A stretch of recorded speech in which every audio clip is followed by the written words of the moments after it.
There's a time when the operation of the machine becomes so odious, makes you so sick at heart that you can't take part. You can't even passively take part. And you've got to put your bodies upon the gears and upon the wheels, upon the levers, upon all the apparatus, and you've got to make it stop. And you've got to indicate to the people who run it, to the people who own it, that unless you're free, the machine will be prevented from working at all.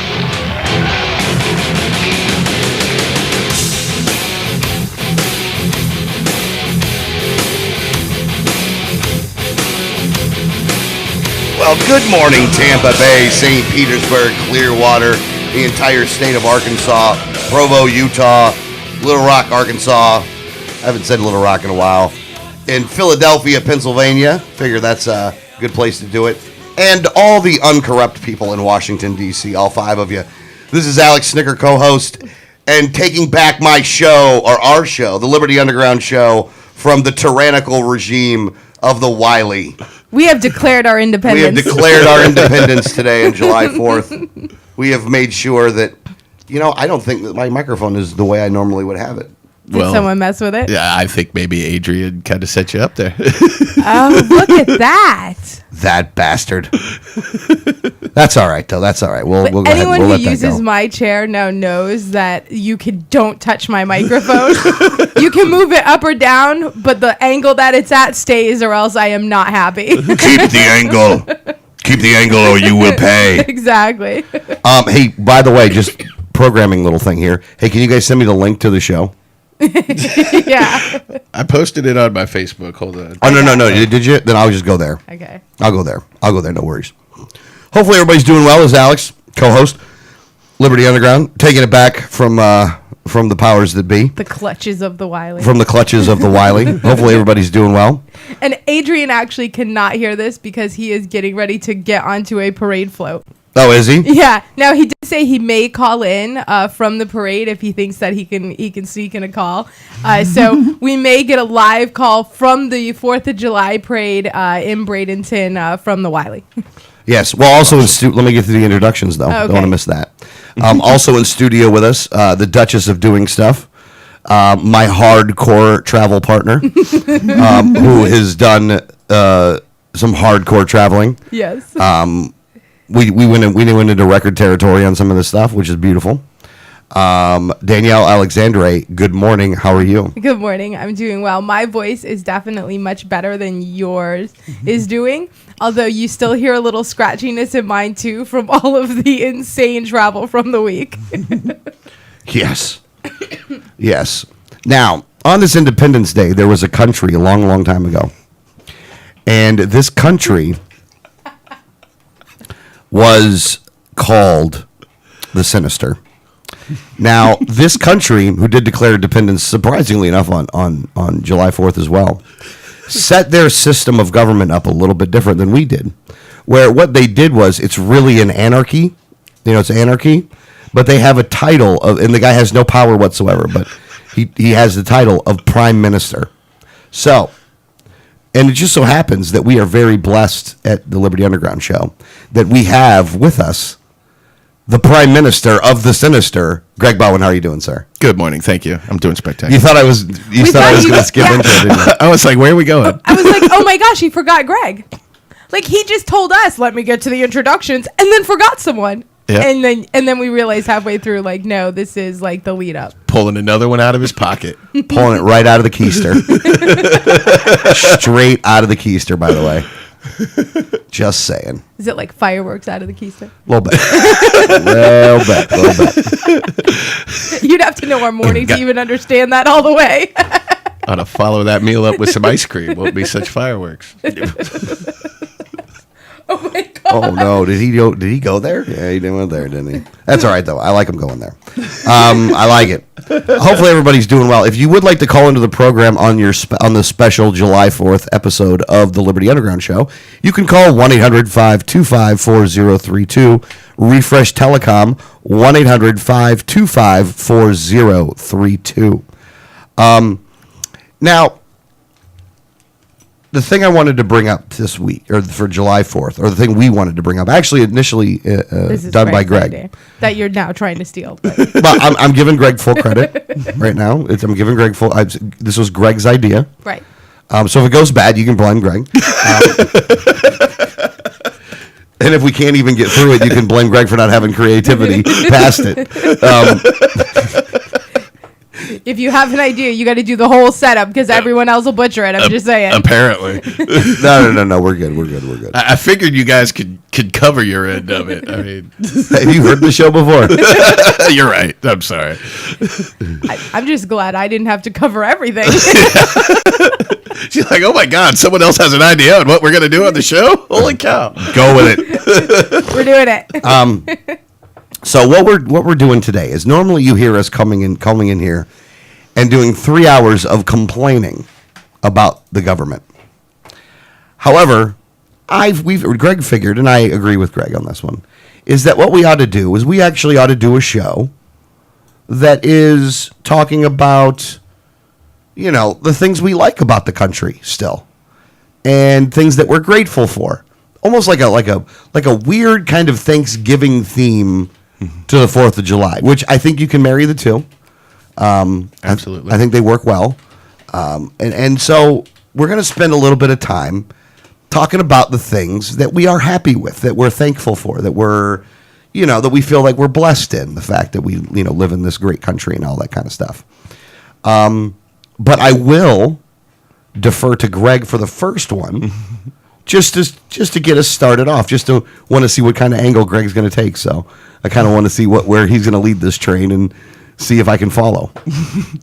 Well, first and foremost, I am appreciative of the freedom that we do have in this country. I know that we point out a lot of the freedoms that we have lost, but we don't always talk about the freedoms that we still have. And when we compare it to other countries, we are a lot freer in a lot of ways. What we're doing right here, right now, we are free to do this. In most countries in this world, soldiers would storm down the doors and execute all three of us when they found out we were doing this. Especially on the topic that we're doing. If we were in Russia doing this show, we'd have been dead a year ago, easily. Right. So we talk about the freedoms that we've lost and where the government intrudes on us, but in a lot of ways, we are still very free here. The freedom of speech, the freedom of the press, although in a lot of ways the government subverts it, we do still have the freedom to do this. We can still go out on our own without anyone else's support, and they do not infringe upon us. So I am thankful for that. I'm thankful for the religious freedom that we have in this country, the diversity of religious beliefs that we have in here, how the government does not impose any religious beliefs on anyone, and you are free to believe whatever you like as long as it's not infringing on the rights of others. I think that's a good thing.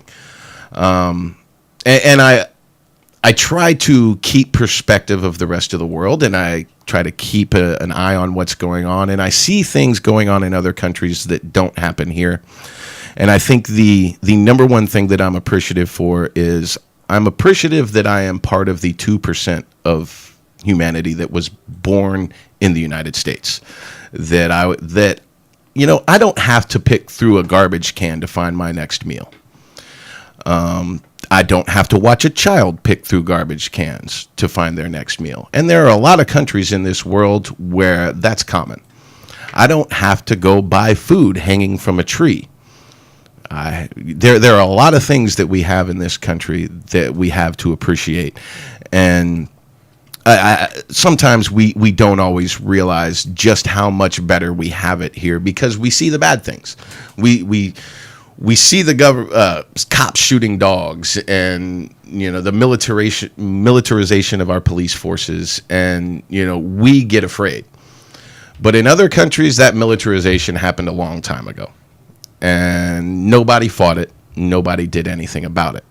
And now their police forces are just like their military and just as oppressive. And they don't live in a safe world for them.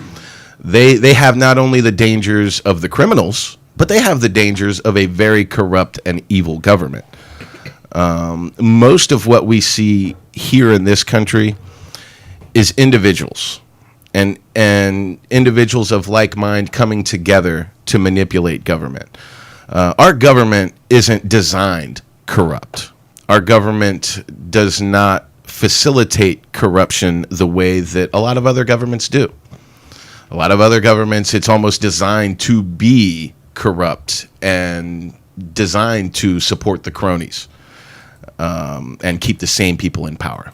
And we have a lot of things here in this country to prevent that. We have the means for the people to stand up against the tyranny, whether it's government, corporations, whatever. We have those means here. Unfortunately, most people are sleepwalking and they don't take advantage of it. But there's a lot of things in this country to be thankful for, a lot of opportunity that we have here that we don't have in other countries around this world.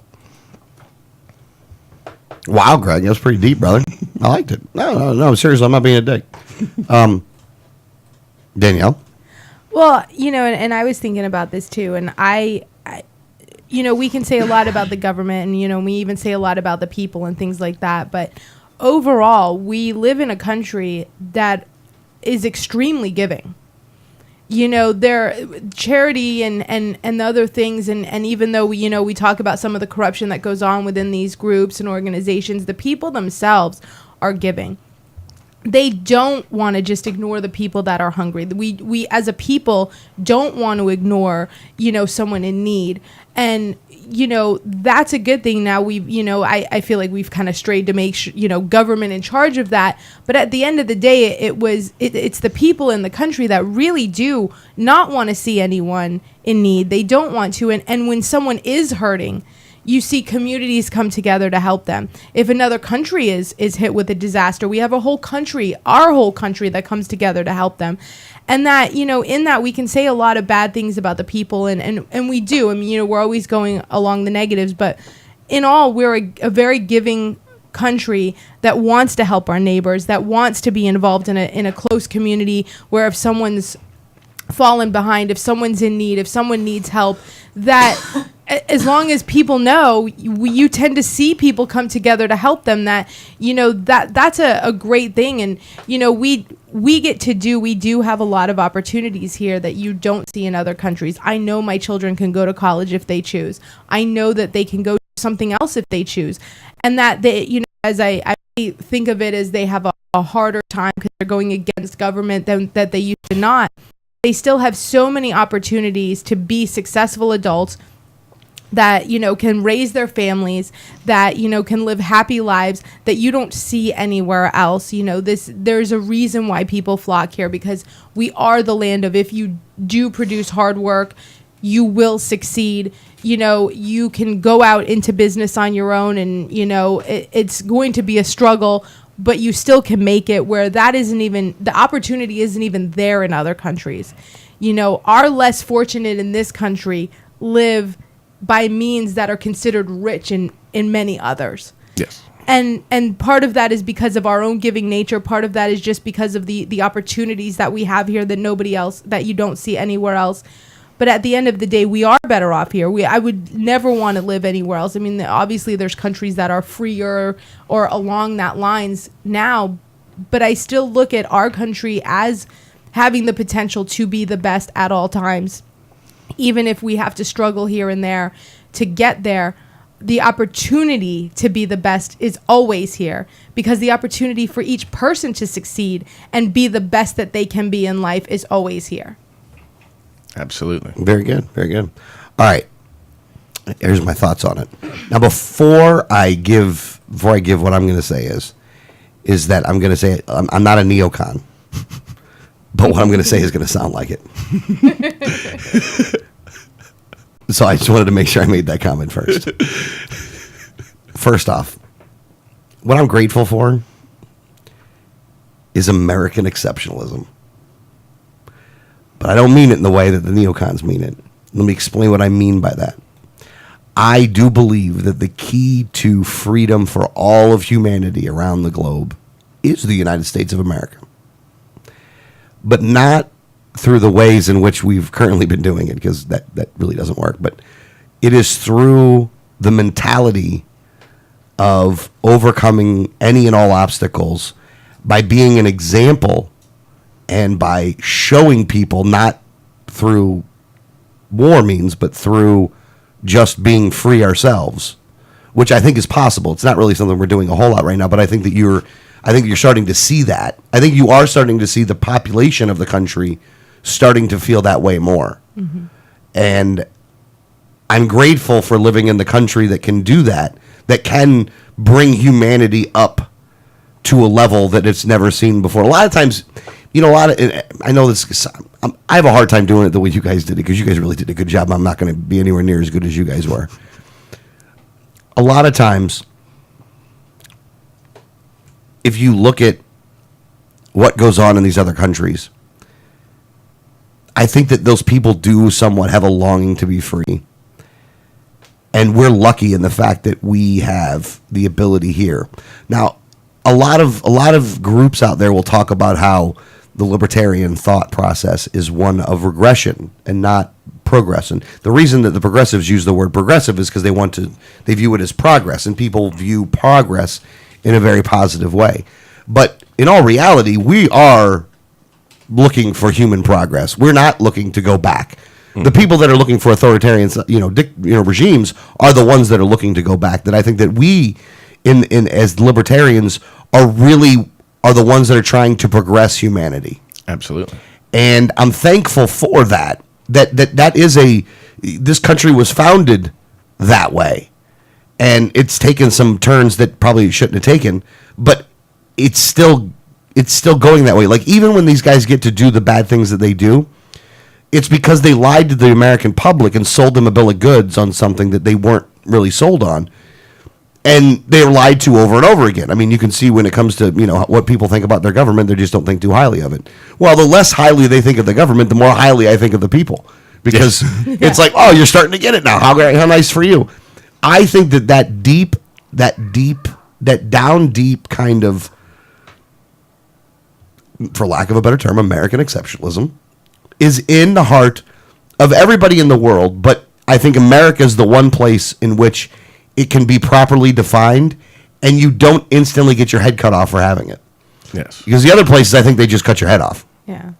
Or they kill you, or they shoot you, or they do. I mean, you ain't making it out of the end of the day over there. Yeah, you're thrown in a prison with no right to a trial. There are people may not even know you're in prison. You're going to die in there, and the only people who know you're there are the people who put you there. Yeah. I actually think that it's an amazing testament to the U.S. that we can be people fighting to ensure that we stay that way. And that even though the government doesn't like us too much, we can still do that. Yes. Yeah, the people in control. So I think when overall for July 4th, that is really what I am thankful for, is American exceptionalism, which I knew I needed to make sure I explained that one before we went down the road. And I do believe that this country will be restored to the kind of country that we're looking for. Mm-hmm. And I do think that human progress will actually begin when those things happen, when we are able to achieve these things. I think you're already seeing it anyway, but I think that will actually not just stay within the borders of this country, that it will expand like a Liberty virus around the entire world. You know what I mean? Where it will infect those people, and that they will replace their dictators, and they'll build the antibiotics that they need in order to dispose of these bad regimes. But as long as we understand that it's going to be done voluntarily, it's going to be done without force, it's going to be done without war, it is going to be done the way that it should be done, which is with free trade with all and entangling alliances with none. And God bless America. I actually love that the libertarian symbol is the Statue of Liberty. I know you do. And well, I've talked about this before. And you have. It's on record. Okay, stop. Sorry. And I do, and the reason why is because one of the things that I absolutely love is the actual inscription on the Statue of Liberty. And I pulled it up because I love this. I think I've read it on the show several times. But this is what it says on the Statue of Liberty. Not like the brazen giant of Greek fame, With conquering limbs astride from land to land, here at our sea-washed, sunset gate shall stand a mighty woman with a torch, whose flame is the imprisoned lightning, and her name Mother of Exiles. From her beacon hand glows worldwide welcome. Her mild eyes command the air-bridged harbor that twin cities frame. Keep ancient land your storied pomp, cries she with silent lips. Give me your tired, your poor, your huddled masses yearning to breathe free, the wretched refuse of your teeming shore. Send these, the homeless, tempest-tossed to me. I lift my lamp beside the golden door. Beautiful. I will tell you that does kind of advocate for open borders, but I'm just saying. Just saying. Well, I just think humans in general do yearn to breathe free. I just think absolutely. that it's ingrained in every single human being that you don't want to live under oppression, and even oppression. I think that's why you see, rebellious teenagers, because they're, living where they feel like they're oppressed at home. And that's why you have people. I think that's why I love the opportunities in the U.S. to succeed, because I think that even in your work, if you feel oppressed, to have the freedom to say, I don't want to do this anymore, and I'm going to do something else, something that makes me happy. Like, I think that we're just ingrained to not want to be oppressed, no matter what level of oppression we perceive that to be. Yes, and I think to Alex's point, it's almost a shame that the left side of the political spectrum gets to call themselves the progressives. Because to his point, what they are trying to institute is not progress, it is regress. The reality is the United States of America is the first state in the history of the world founded on the freedom of the individual. No state before it and no state after it was founded on the basis of individual freedom. And for over 200 years, we've been losing that freedom step by step. But as much freedom as we've lost, we are still the most free for individual liberty country on the planet. The reality is living free is progress. Living free is the new concept. If we go back 5,000 years to the earliest human civilizations, freedom is not a concept that any government was ever founded on, was ever instituted. The empires of China, the empires from the Middle East, the Greeks, the Romans, the British Empire, the Spanish, all of everybody who came to the Western Hemisphere and started conquering. None of these places were ever founded on a concept of individual freedom.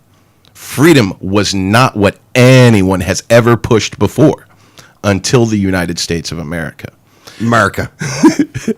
And we are the progressives. The people who believe in freedom are the progressives. The people who believe that the government should have a say in your decisions, that the government should have control of whatever aspect of life, that's regression. That's old thought. We've had that for 5,000 years. You are not progressive by saying, I want the government to take control. You are a caveman. You are using the same line of thinking that was being used by stone-aged cavemen, allowing the elders to make decisions and you do as you're told. Freedom, individual people determining their own rights and their own destiny, that's progress. That's new. We are not going backwards as libertarians. We are going forward.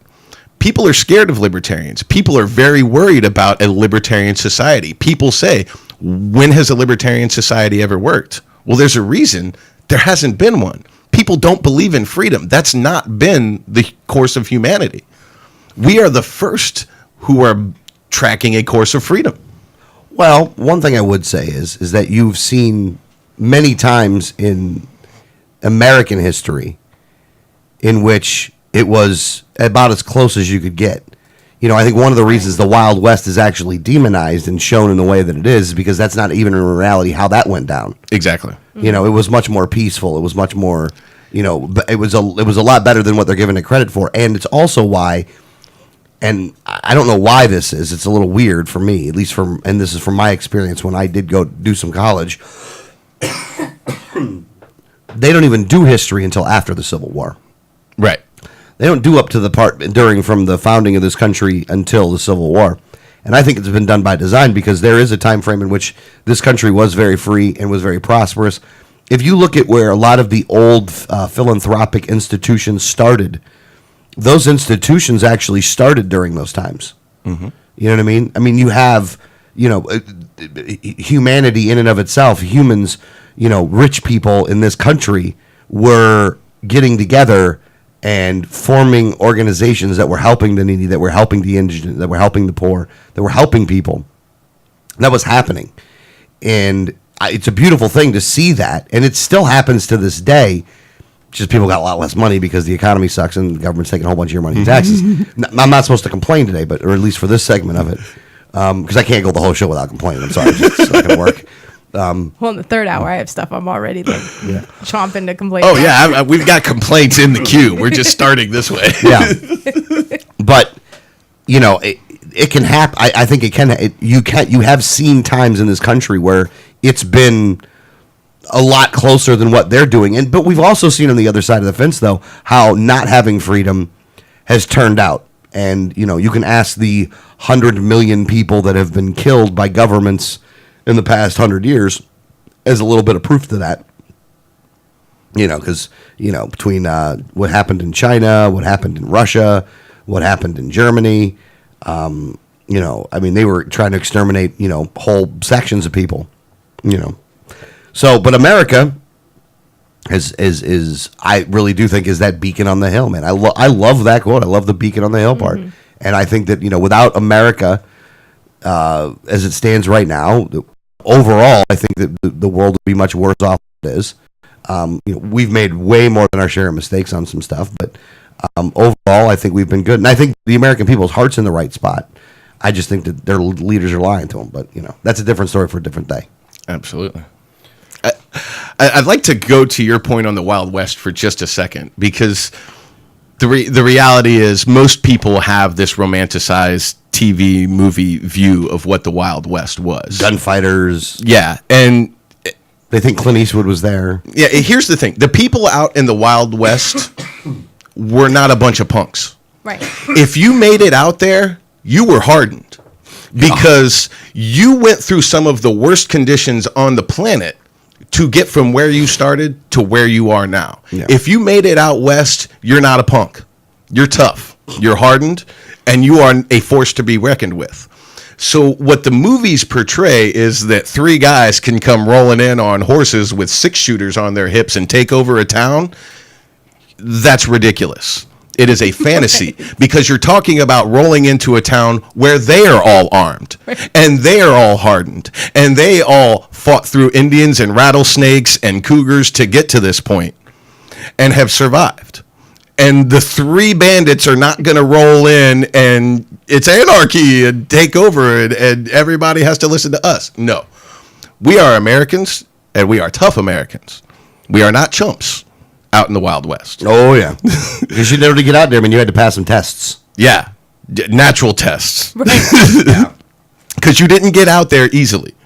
I mean, this was not happening in the days of, luxury vehicles and cell phones. Yeah, you didn't have to just make it to the next Piggly Wiggly. Yeah. You weren't looking for a rest stop where there were vending machines and running water.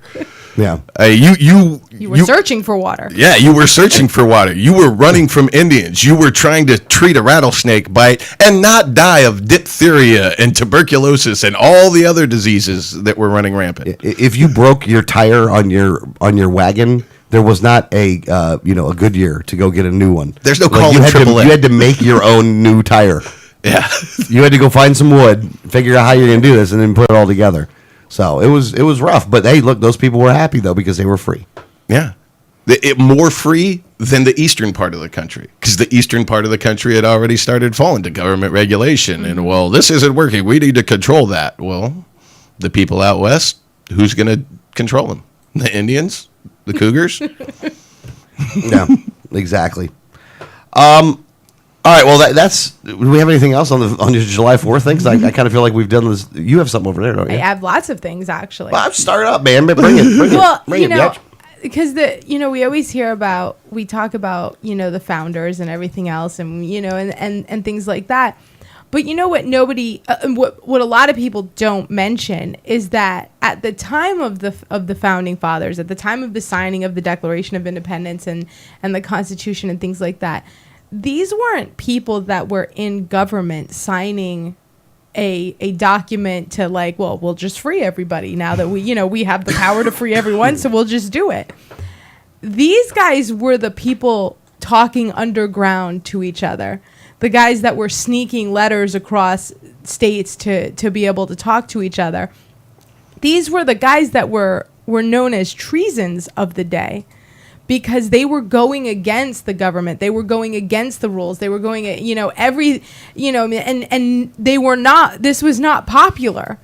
It wasn't like every person around was like, yeah, let's overthrow the king. You guys are right. This sucks. It's estimated between 23 to 27% support in the colonies for the revolution. Right. So, you had these 56 guys, who got together really in a time where just the fact that they all got together in one room, they could have been killed. And the things that they were saying on the street were things that could have gotten them killed. And, they had to do a lot of these things in secret to try to, get together and make it through. And so, we hear a lot about, it's always kind of aggrandized into like this, well, they got into this big, huge hall and everything was great. And all the people were like, whoa, great, we're free now. But that's not the reality. These guys were the people that were almost, I almost kind of look at them as like the alternative media that we see now. The people that are willing to go on a microphone or go somewhere into a group and say the things that nobody, no, you can't say that. Mm-hmm. And that's who these guys were. Now you got to go down this? No. Oh, my bad. Oh, my bad. I actually thought you were going to do that. I love this part. I love you this. like this part. Okay. Oh, yeah. I think this is really cool. If you talk about the history of what happened to these guys. Yeah. Like, what did these guys give up in order for us to have what we have today? What did they give up? Okay. Now you have there was 56 signers of the Declaration of Independence, the Constitution. Over 20 of them were lawyers. Which does kind of suck a little bit, but go ahead. Well, lawyers were a little different at that time. 13 were merchants, or what we would consider businessmen today. 8 were gentleman farmers. Gentleman farmers mean you have a very large plantation. You have a very large amount of land. This isn't like a little home farm where you're selling to the, maybe a couple neighbors. This is a large farm. 4 were physicians. I would have preferred to buy food from the hedonist farmers, but go ahead. Okay. 4 were physicians. And only one in the bunch was a minister. He was a Presbyterian minister, and that was John Witherspoon. Now, these were men of means. In the community, these were the guys who had some money. Like they were pretty. They had a couple nickels put together. They were aristocrats. They had ties to the British crown. Right. Most of them. But when they say that they pledged their lives, their fortunes, their sacred honor, in all honesty, they absolutely meant it because several of them went into and served in the Revolutionary War. Now there is, and a lot of us get that email and we get that Facebook message where they were tortured and things like that. That's actually not true. That never happened, but they were looked at and looked to be jailed. Many of them, some of them were held they were held with other prisoners because of what they were saying, because of the Revolutionary War. But and here's some of the ones, and these are just kind of interesting things to know about the founders. Samuel Chase, later served on the Supreme Court, was nicknamed Bacon Face. It seemed he had a very plump face, and it turned red a lot when he was angry. Nice. William Paca was the only one of Italian descent out of the 56. Richard Henry Lee had a maimed hand from a hunting accident. He kept it wrapped in a black handkerchief. So when you'll see a picture of a painting, and it's one black hand and one white hand, that's Richard Henry Lee. There you go. Benjamin Rush. These are the people who nobody hears about of the signing of the Declaration of Independence and the Constitution. Dr. Benjamin Rush, whose chops in medicine were even recognized in Europe, opened the first free dispensary in the U.S. At Philadelphia in 1786. So this was the guy who said, "You're right. People should have free medicine, and I'm going to do it myself." America. George Clymer of Pennsylvania championed penal reform while serving in his state legislature from 1784 to 1788. He was all about judicial reform. Now, Ben Franklin, who went to the Second Continental Congress, was rumored to be a British spy. Yeah. So he actually had a hard time convincing the people signing, all of his friends, that he wasn't a spy. There was a lot of distrust between him and several of the other signers because of their ties to the crown and their aristocracy. So they saw him as a British spy. John Morton, who was of Swedish descent, was the first of the signers to die. He actually died April of 1777. Damn. Two of the signers were brothered. The one that we mentioned before. Brothers. Richard, brothers, that's what I said. You said brothered. Yeah. Oh, well, I didn't. Yeah. Richard Henry Lee and Francis Lightfoot Lee. Lightfoot. I like that. I like Lightfoot. Francis Lewis was a merchant who supplied uniforms to the British during the French and Indian War. George Ross was on his deathbed. He said he was going to a place where there was most excellent wines. Nice. A little bit of a drinker, I think. A little like bit. the sauce. The signer Benjamin Harris's son, William H. Harris, became the 9th president, and his great-grandson of the same name became our 23rd. Don't like family seats, though. I'm just saying. Well, John Adams was the only was for a very long time the only one who had a son that had also been a president. Right. John Quincy Adams. Yeah, John Quincy Adams. Yep. I don't like that about him either. Which John Quincy Adams was the first scandal over the Electoral College. Mm-hmm. And there hasn't been a legal election since, I would say. But anyway. John Hart had 13 children, one more than Josiah Bartlett. So they were the ones with the top amount of children. They were the breeders. Yeah. Francis Hopkins was one of the first Native American composers. There you go. George Reed was one of the founders of the United States Navy, which is constitutionally the only thing allowed to be a standing military. Yeah, the only constitutional standing military that we have is the Navy. Yep. Roger Sherman is the only American to sign these 4 significant historical documents: the Continental Association of 1774, the Declaration of Independence, the Articles of Confederation, and the Federal Constitution. You know what? That's like the meeting guy. That's who that guy is. Yeah. He's the meeting guy. He's the guy that just goes to all the meetings all the time. Right. He's like, I'm here. Yeah, I'm here. I'll sign. What do you got for me? I'll sign it right now.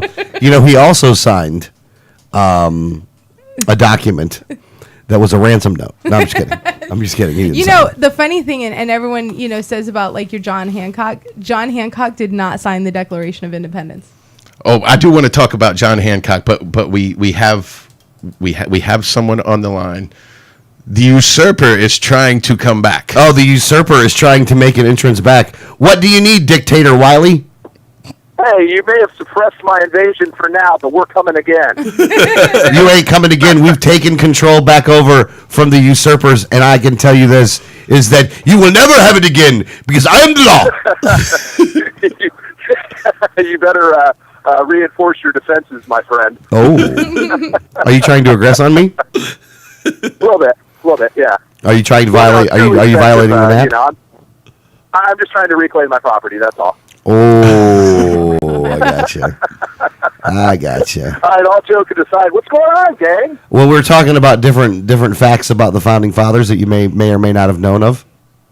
Oh, really? A little education this morning. That's good. Well, we talked about why we're Yeah. thankful. We also talked about why we're thankful that we live in America. Yeah, it's funny. I'm blasting over the loudspeakers. Where I am right now is "Living in America" by James Brown, one of my favorite, Independence Day songs. So it ties in very nicely. That is very nice. I mean, it did come from a Rocky movie, but we'll go with it. I do like the James Brown "Living in America" What's though. more American than Rocky? Well, that's true. No, that's true. Adrian. Right. I think you're just. That's right. I think you're just. Yeah, you're just doing that because they say Adrian. You think we should get Sylvester? Should we get Stallone's endorsement? Should you get Stallone's endorsement and be like, I support Adrian? we need to reach out to him. Yeah. Yeah, that'd be That sounds cool. good. Yeah, I think that would be a good time. Danielle, can you get on that? Yeah, sure. I'll start that right now, actually. Have other people talk to his people. I'm sending him a Facebook message. Yes, you should Facebook him. You know, because when I turn his head around, it's like I'm a machine. You know. I think with the raspy voice, it might make the Stallone impression just You a little bit actually better. may be able to pull it I off. might be able to pull the Stallone impression off before. So, are you getting ready to parade around? Yeah, looking forward to it. We're in the staging area here on Anna Maria Island, getting ready for the big parade down here. I have my own Can-Am Commander Limited that I'm going to be in, and we got a float in front of us, invite people to the meet and greet. This is awesome. I got to tell you, Rose and the gang down here did a phenomenal job. I'm just so impressed. I got to say a shout out to everybody who's volunteering for the campaign and helping out. You guys impress me every single day. It's just amazing, and I'm so grateful to everything everyone's doing. Aw, Oh, that's nice. Yeah, it's so cool. I got to say. you're doing such a great job. Everybody's doing such a good job. I don't like to talk on the phone. I'm a very horrible communicator in that way. So a lot of times when Adrian calls, I'm just kind of like, yeah, it's all taken care of. And then all of a sudden he walks into a situation where he's like, oh, this is really cool. I had no idea. Yeah, I don't. It's kind of funny because usually when something's going on in the campaign, I'm the last person to know anything about it. I'm just told where to show up and when, and I'm simply amazed at just everything that's just happening without my knowledge, and I don't need to know. In fact, if I did know, I'd probably screw things up. So maybe it's better that I don't. Which is why I it's don't just- say anything. And you'll make a great Yeah, governor. hey, I'm good with that, But I just wanted to check in with you guys and say hi and let you know how beautiful this event is here. I mean, the floats here are amazing. This is there's a few here that rival Ye Mystic Crew. The privateers here from Anna Maria Privateers are just phenomenal. They've got a huge pirate ship, and Manatee Tea Party's got what looks like a rolling fortress. It's just some amazing stuff going on here. All right, man. Thanks. What's the website again? My website? I don't know. Ask Danielle. WileyForGovernor.com. You try to tee the guy up so he can put a little plug in for himself there, and he just totally geeks it up, right? Puts the screws to himself. Put the screws to himself. Honestly, thinks he does it just to be a jerk to me. Just to be a jerk to me. I would concur. I gotta say, it's part of that is just the enjoyment I get out of annoying you. So yeah, there's definitely a component there. There you go. Well, I appreciate that. I appreciate that very much, Mr. Wiley. It's a long And month in don't the get car. too comfy in that chair because I'm coming back. I got you. Yeah, we'll see what happens in August there, big guy. So you got to make it through August. All All right, guys. right, man. We'll see you later. Have fun. Oh, he doesn't get to say talk hard, though. Bastard. Well, it is funny because I actually He's trying to take over the show. You see that, folks? You guys seen it. You were first-hand witnesses to it. Adrian, I basically keep him on a need to know basis, which is how I run everything. So Alex is also on the need to know basis, and I just do that. So there's often times where Adrian's like, man, it just seems like the campaign's kind of slowed down, and I'm like, what are you talking about? And I almost get mad, like just stop. Only because I keep your information limited. And then all of a sudden he shows up and he's like, oh, this is the parade float I'm on? Like, this is really cool. Yeah. He's like, oh, you guys are setting up like workstations and everything else for like a huge phone banking day? That's awesome. Yep. Like, I tell you when I need to tell you. Exactly. But Back to what you were doing. yeah, so Oh, yeah. so where was I? John Hancock. Well, John Hancock actually did not sign the Declaration of Independence. That is, he did sign the Constitution, not the Declaration of Independence. And Thomas Jefferson actually did not sign any of it. Well, he wrote the Declaration of He wrote Independence. it. He wrote Everyone it, else but then signed was it. sent to France. He was the ambassador to France for the U.S., for the colonists of the U.S. But actually, John Hancock did sign the Declaration of Independence, and his signature is the largest signature on the Declaration That's of the Independence. Constitution. I thought that was the Declaration. No, well, I have it the other way when I'm seeing it here. Although I did not pull the documents to look at I'm it. looking at it here, Hancock's signature as it appears on the copy of the Declaration of Okay, then it's Independence. the Constitution. Then they have their facts mixed So up. here's the story behind that. There's a reason why he has the largest signature on the Declaration of Independence. He was one of the most visible members of this revolution, and what he was going through played a major role in what happened. I know what they've listed him as there is as a merchant. The reality is he was a smuggler. Most of his profits were made through smuggling. Now, most of us would consider him just a merchant because he was selling tea and spices and products that the East India Trading Company were selling and bringing from Europe over to the colonies. But he was doing it without paying the taxes, without listening to what they had to say. There were the Navigation Acts, which was a series of taxes that had to be paid. There were the customs fees and all of these things he was very vocal about how much this government was impeding his business and how much he had to pay and other merchants had to pay. And that's why he became a smuggler. He refused to pay this money to the British government. And his ship, the Liberty, was the inspiration for all of this. He was not directly involved in the Boston Tea Party, although anyone who knows the circumstances surrounding it, if you think he wasn't involved, you're kind of foolish. And him and many of the founders were so close. Him and Sam Adams were so close. One of the sayings of the day was Sam Adams writes the letters and John Hancock pays the postage. So he was an integral part of this. And what a lot of people don't realize is Thomas Jefferson was fighting for an 11th Amendment to the Constitution that would limit the power of corporations because we were actually fighting a three-headed monster. It was the British Crown, the Church of England, and we've got a constitution and amendments that were written to specifically fight those parts that we were against. But we also had the East India Trading Company. There was this three-headed monster of power in England: the Crown, the Church, and the corporation. And Thomas Jefferson was fighting for an 11th Amendment to keep the corporations under control, to prevent something like the East India Trading Company happening in the United States. His foe, Alexander Hamilton, leading the other contingent, fought against that. And they ultimately won with their argument that the state should handle this in their constitutions. Mm-hmm. This should be handled at a state level. No one disagreed that what the East India Trading Company was doing was wrong, but there was disagreement on how they should handle this. And should we do this at a federal level or should the states do it?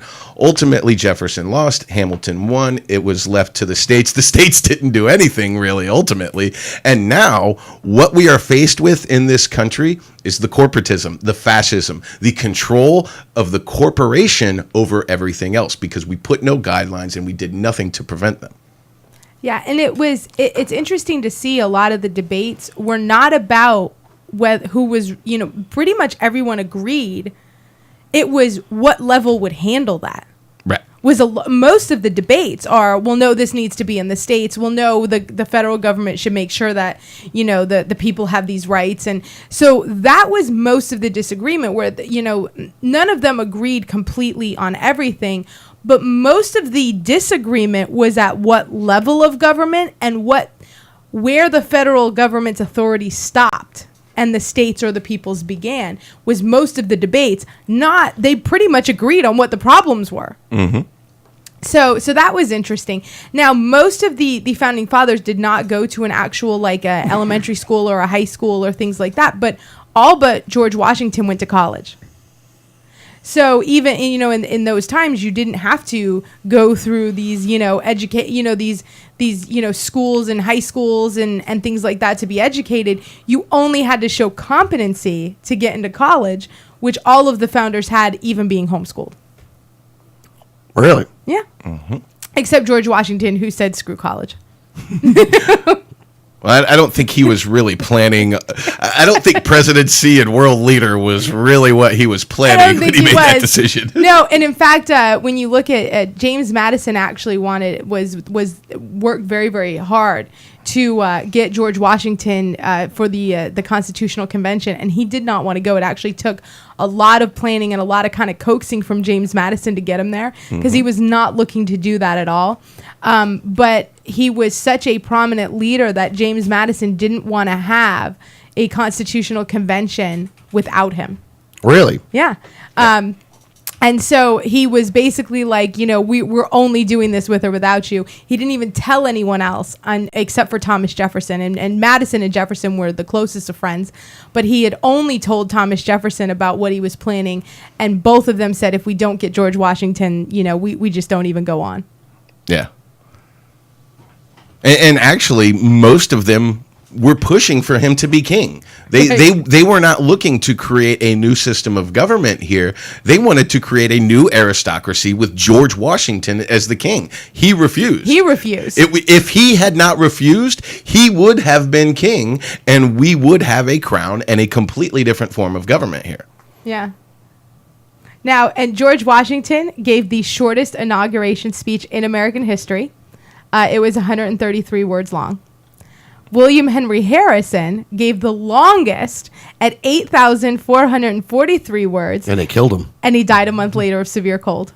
And it killed his ass. Because of that was because of his inauguration speech. It was a horrible storm. He refused to delay the inauguration speech. It was one of the longest speeches still in American history for inauguration, and he stood there in the rain delivering it, caught pneumonia because of it, and then died a month later. Yep. That's awesome, by the way. I mean, not awesome. I mean, it's not awesome, but like, if you're that arrogant that you're like, oh, I'm going to go out there, you know what? Sometimes karma got a way to just kick your ass. John Adams was actually a grammar school teacher after he graduated from Harvard. Thomas Jefferson actually died broke. Mm-hmm. He enjoyed a very lavish lifestyle. He spent what would be considered today thousands of dollars, which would be about $900 a day for groceries because of his lavish, entertaining lifestyle.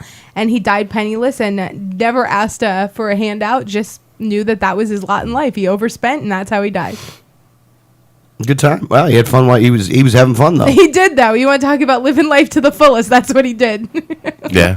Good times. And he was an aristocrat. He had ties to the crown. Mm-hmm. That's why it took him so long to get involved. It wasn't until the massacre at now it's escaping me. Boston? No, not the Boston Massacre. Lexington? Yes, Lexington and Concord. Yes.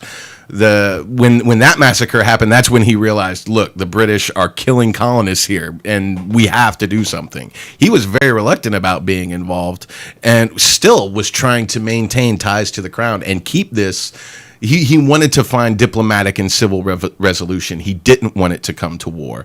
And he was one of the few people that realized, even after this war is over, we have to reestablish commerce. We have to work with the crown when this is done. We have to have the right attitude about this. We got very lucky in that whole situation. Yeah, now, and I see a lot, like you'll see, I hate when I see memes with the founders' quotes on Facebook because they're almost always wrong. Mm. But I had seen one that was like, we need a president like Benjamin Franklin again. And I'm like, yeah, he was never president. Yeah, he wasn't president. I unfriend you. Nor was Alexander Hamilton. No. Who was killed in a duel by Aaron Burr. Yes. That's awesome. You know what? I do wish that they would bring duels back. I don't know that I would have a problem with that.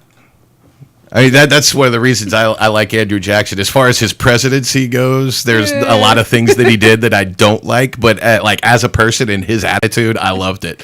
Was it 12 duels on the lawn of the White House that he held? Most of them because somebody said unkind words about his wife. Yeah. And who was it? Like how was his wife that everyone kept saying bad things about her? Right. And you would think like the third person he shot for saying something about his wife, people would be like, hey, I'm going to keep my mouth shut about his wife. Yeah. Right. Which is why a lot of people believe that most of those duels were brought about by subversive agents that were trying to assassinate Right. him using his volatile attitude to get him into a duel and try and kill him. Like, do you think that at some point, like Gotta after be a like quick draw. after like the fourth or fifth person, he didn't turn to his wife and be like, "Can you just stop? Yeah. Help Like me out here. one of these days, one of these guys is gonna kill me. Just stop." Well, that's not Andrew Jackson, because I remember the story of where he was walking through the city in Washington D.C. and someone tried to shoot him, and they shot him in the leg, and he beat the man down with he had left his gun. This was one of the only times he had ever gone out in public without his gun. He left his gun back at home. He was traveling with his crew. He got shot. He beat the guy who shot him down with his cane. When the guy got beat down and was on the ground in a pool of blood, then he took his friend's gun and shot the guy with a gunshot wound, and then went on about his business. Like that sounded like some shit that Biggie would have done. That's how the presidents rolled back then. Yeah, they were, you know. He was president when that happened. That wasn't like, I'm gonna beat you with my cane, and then if I can get my boy's gun, I'm gonna shoot you in the face. oh, you're gonna shoot me? I'm gonna beat you down first and then kill you. Yeah, that's a good time. I like that. We ain't had a president like that in a long time. No, and that's why I love Andrew Jackson. I mean, a lot of things that he did I do not like, but his attitude and the way he rolled, man, nobody had balls like him. Big ones. I mean, he's the one who, South Carolina's like, we're not paying your taxes. He's like, want to bet? I got the Army. Here I am. What? Yeah. Do something.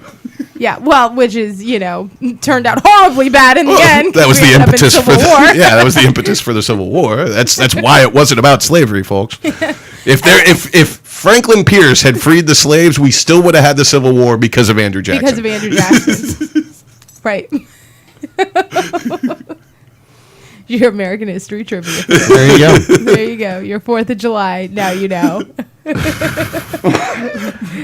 I don't even know what to say, and my throat is killing me. So Does it hurt or is it just scratchy? it's scratchy, but it does hurt though when I cough a lot. Oh, right. But it's like like. But it's funny because now when he answers it, because he's had the throat issue going on since we traveled basically back from Ohio. You were pretty good in Ohio, but it was the traveling back and things like that. And now when people call, they're like, "Oh, wait, is this Alex?" Like even Kelly did it one time. This is Alex. Not gonna help you. She called the phone that I usually use, and he answered and was like trying to mess with her, and she's like, "Wait, who is this Alex?" Yeah, it really is kind of bad. It really does sound it's like you're calling Barry White. How can I help you? Or like what was it? What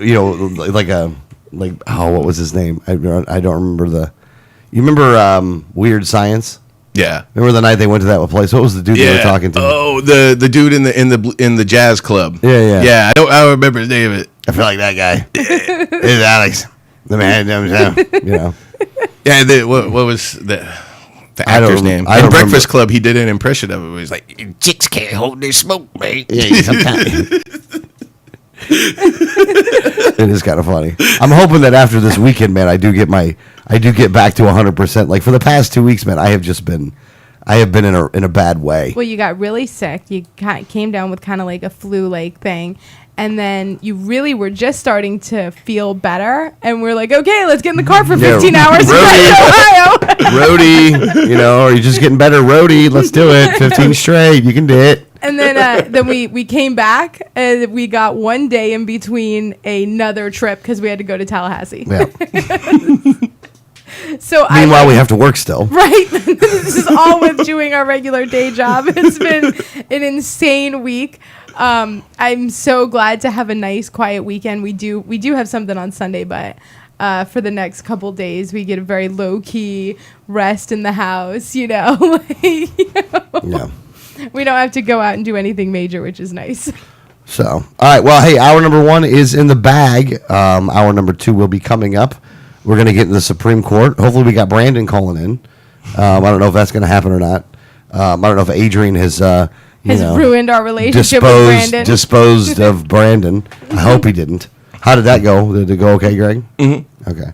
Website is 1787network.com. We will be back. You listen to Liberty Underground.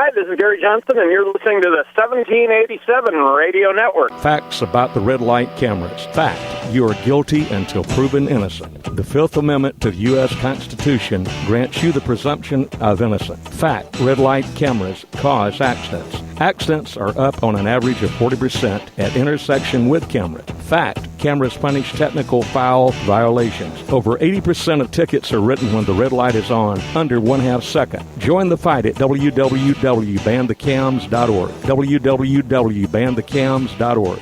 If you received a ticket in Florida, contact Oropesa Law Offices, 800-774-9883 or tacklemyticket.com. Attorney Oropesa understands the stress associated with being charged with a traffic ticket. In many non-criminal ticket cases, there may be no court appearance, no points, and no traffic school. Attorney Oropesa handles criminal violations, DUI, and license suspension matters. Don't face these serious legal matters alone. Initial consultation is free. Call now and you will be advised about any potential defense, constitutional rights violations, the possibility of having your driving privileges restored, or preventing a suspension from going into effect. If you've been classified as a habitual traffic offender, have a driver's license suspension matter, or a pending DUI case, call Oropesa Law Offices now so you can be advised about your particular case. Call 1-800-774-9883 24 hours a day, 7 days a week, or visit tacklemyticket.com. Main office in Pinellas County and serving all of the Tampa Bay area.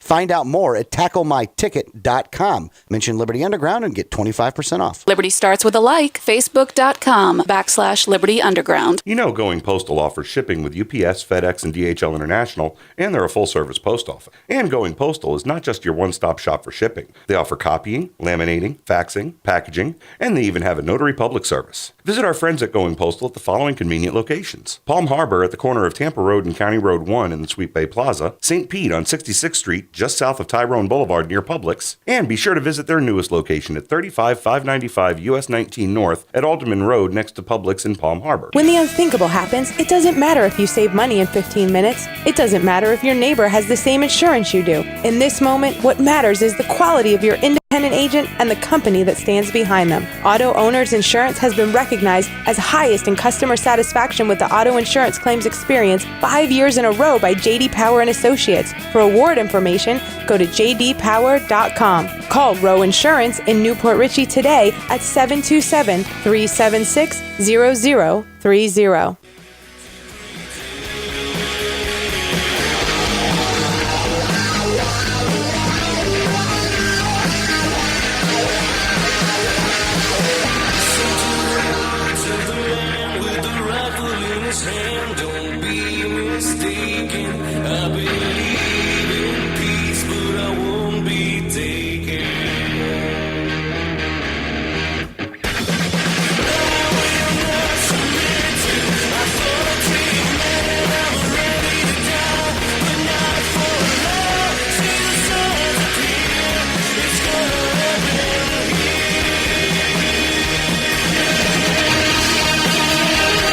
Welcome back, Liberty Underground, hour number 2, 4th of July. We're going down. I kind of like this voice a little bit sometimes. If you want to call the program, though, the number 1-800-525-4032, Refresh Telecom, 1-800-525-4032. Hopefully everybody's having a good 4th of July so far. If you've seen fireworks already, you are doing it wrong. Just for the record.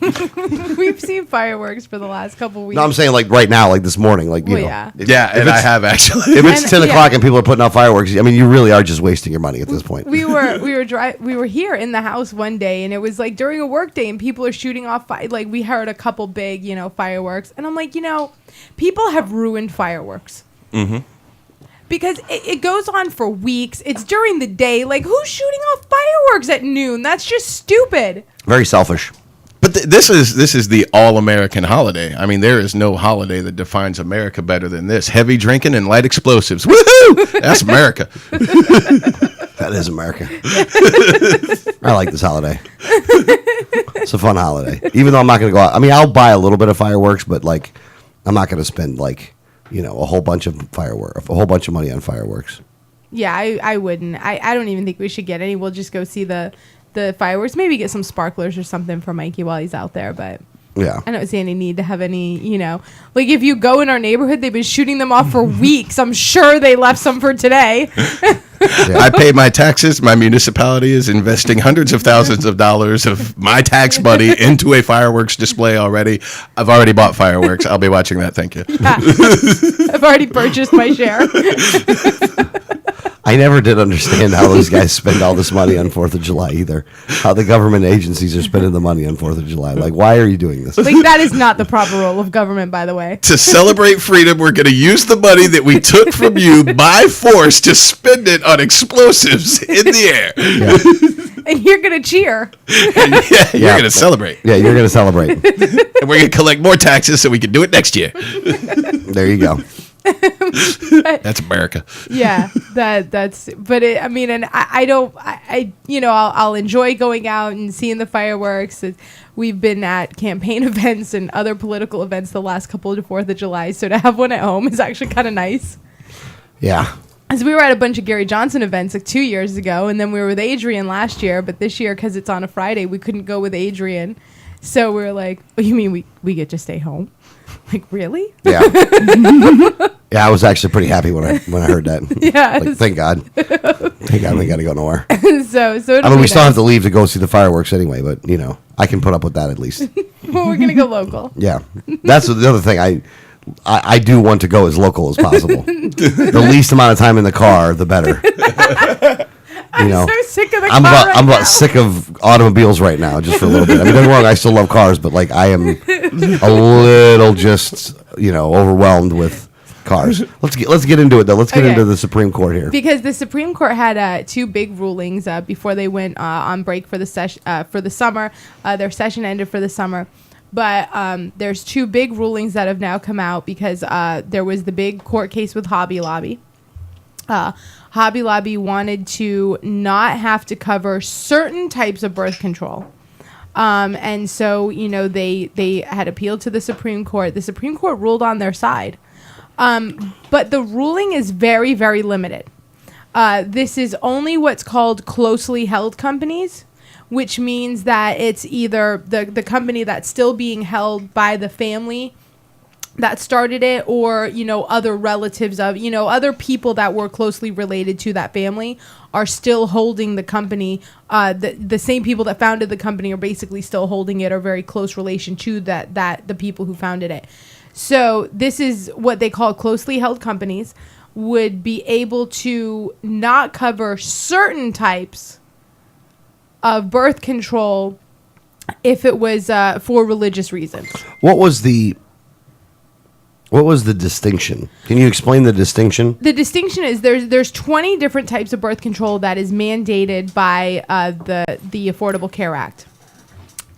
4 of those were in this.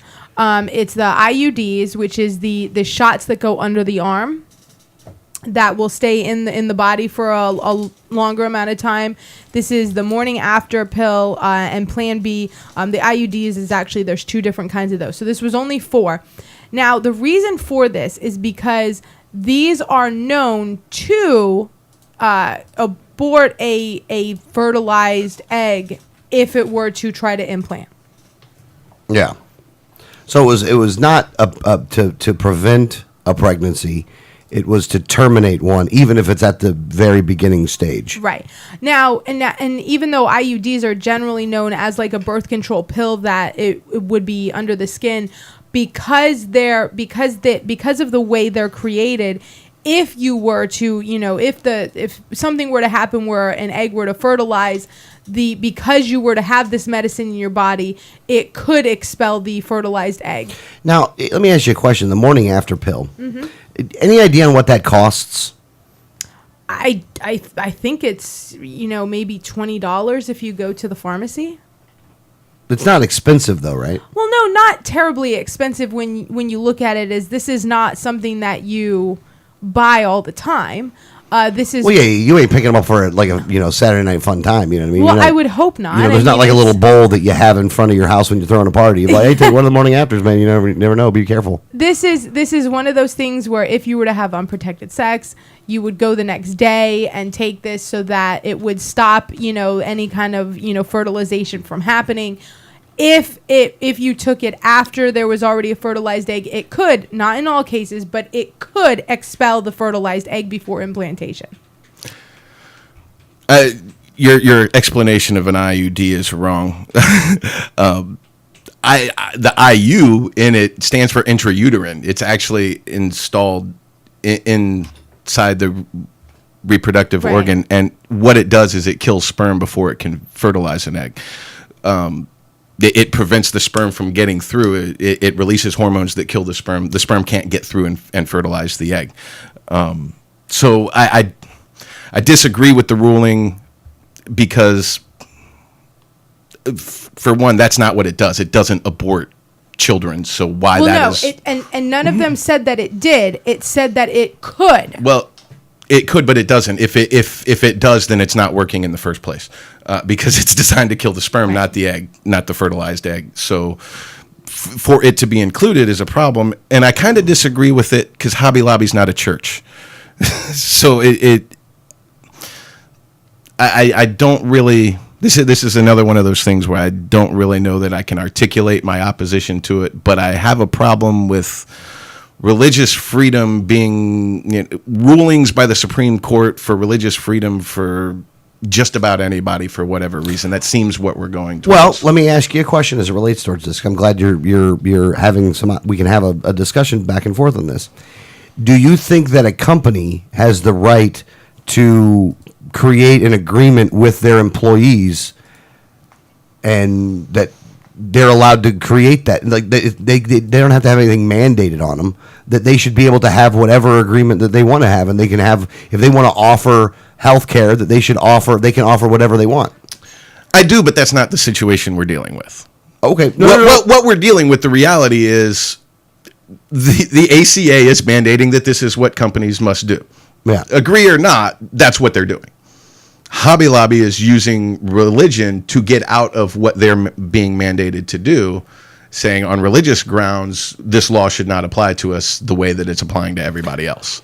The reason I have a problem with that, with them being a company, not a church, fighting for religious freedom, is this creates a precedent that can now be used against the people who are supporting this, because what's going to stop a company from saying, well, we are instituting Sharia law rules in our company and you have to abide by those? Or it's using religious freedom and using those grounds for anything outside of churches tends to open doors and have unintended consequences that we may not always see. Well, let me ask you a question, because you mentioned this part, though, and this is actually kind of cool.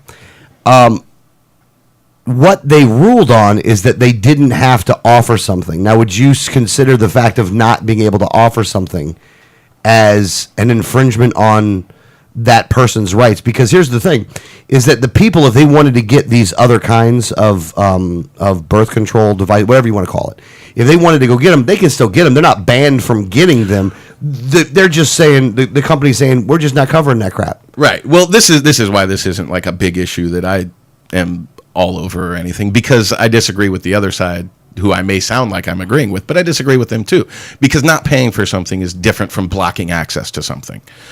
They're poorly articulating their point, because Hobby Lobby isn't blocking access to it. They're just not paying for it.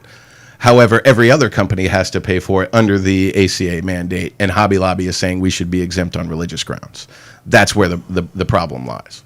Well, I definitely I don't see this as an issue of them not providing birth control, because I'm looking at the 16 that they are providing. I actually agree that they Hobby Lobby shouldn't be singled out, but I think every company should be able to decide what they provide and what they don't. Right. Take the ACA out of it, Right. and yes, I totally agree with that. And I'm not saying that I agree with the ACA at all. Right. But it is the law, and it is what employers and everybody now has to abide by. And they're asking for an exemption to part of this on religious grounds, which I think I just have a problem with corporations being able to use religious. That's churches can do that. As a corporation, you're not a religious organization. But if The individuals can have whatever religion they want. They are a corporation. They are not a church. They are not a religious organization. They are merchants. But if I were to start a company myself, just me, I'm the owner and I'm a Christian, and I don't believe in certain things, don't I have the right as a business owner to not have my business pay for those things? You're looking at it as a big corporation, and I'm looking at it as this is a family that happen to have been successful, where they own many different locations.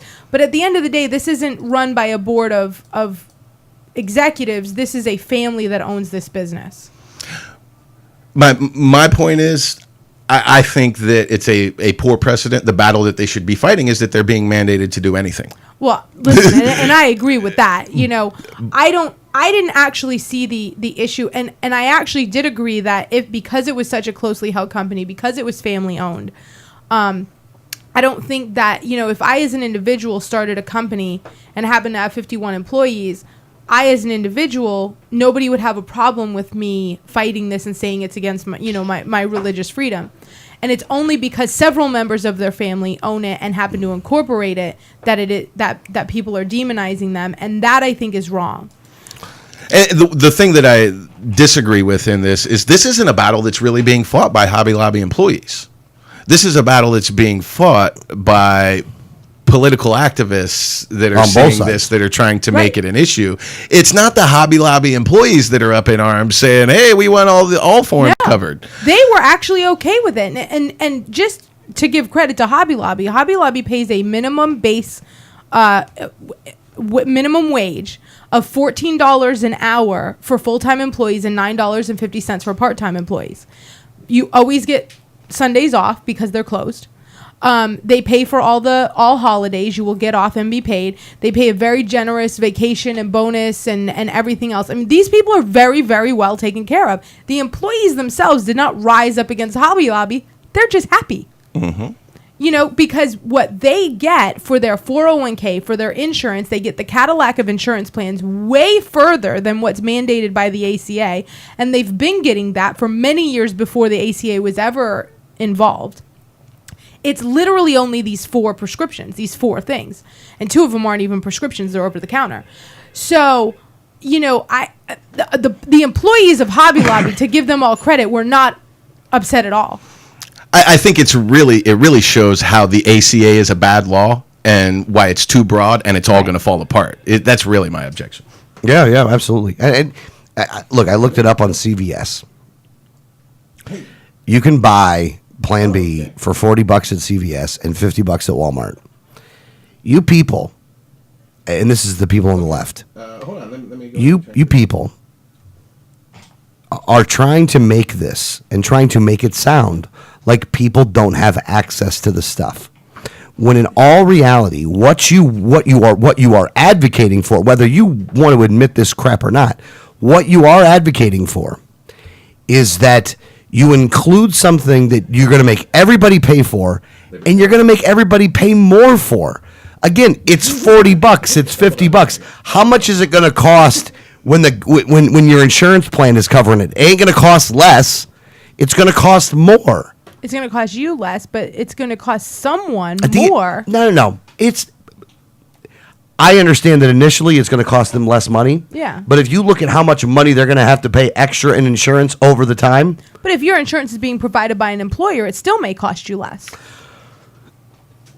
Well, no, that's true. That part would But be your true. employer has to pay them more, and then your employer has to put those onto the prices of whatever it is that's Yeah. in that store. Indirectly, so everybody pays. indirectly, you're going to pay more money. But again, it's $40. It's at Walmart. If you don't need to go out and you're not going to use Plan B all the damn time. Well, I would hope not. If you are, then you need to really make some serious reproductive decisions right now. And worrying about what the government's going to cover and not cover ain't necessarily their biggest concern. You might want to just cut the tubes up there. Yeah, Which is covered by Hobby Lobby, by the way. Yeah. if you need Plan B that often, I recommend a new form of birth control. Take an aspirin, hold it between your legs. Put it between your knees, hold it there. Yeah, Don't let go. Well, here's the thing. Just, tell them to wrap it. You know what I'm saying? Like, do something else. Which is also covered, by the way. Yeah. Again, I really think these guys are complaining about. It's like with Sandra Fluke when she went up there to argue about having birth control. How much does birth control cost on a monthly basis? If you wanted to get the pill, I don't know. You're asking the wrong person. you're a woman. Can you I know woman understand that, things? but I had severe medical issues that made it to where I don't need birth control because I don't have those But parts no. anymore. See, there's women classes that all you women get together where you No, talk we about don't have this. these classes. You're doing it wrong. Well, while Alex looks up the average cost monthly of birth control, we do have a caller on the line who has a devil's advocate view on this. Karina, you're on the line. Hi, everybody.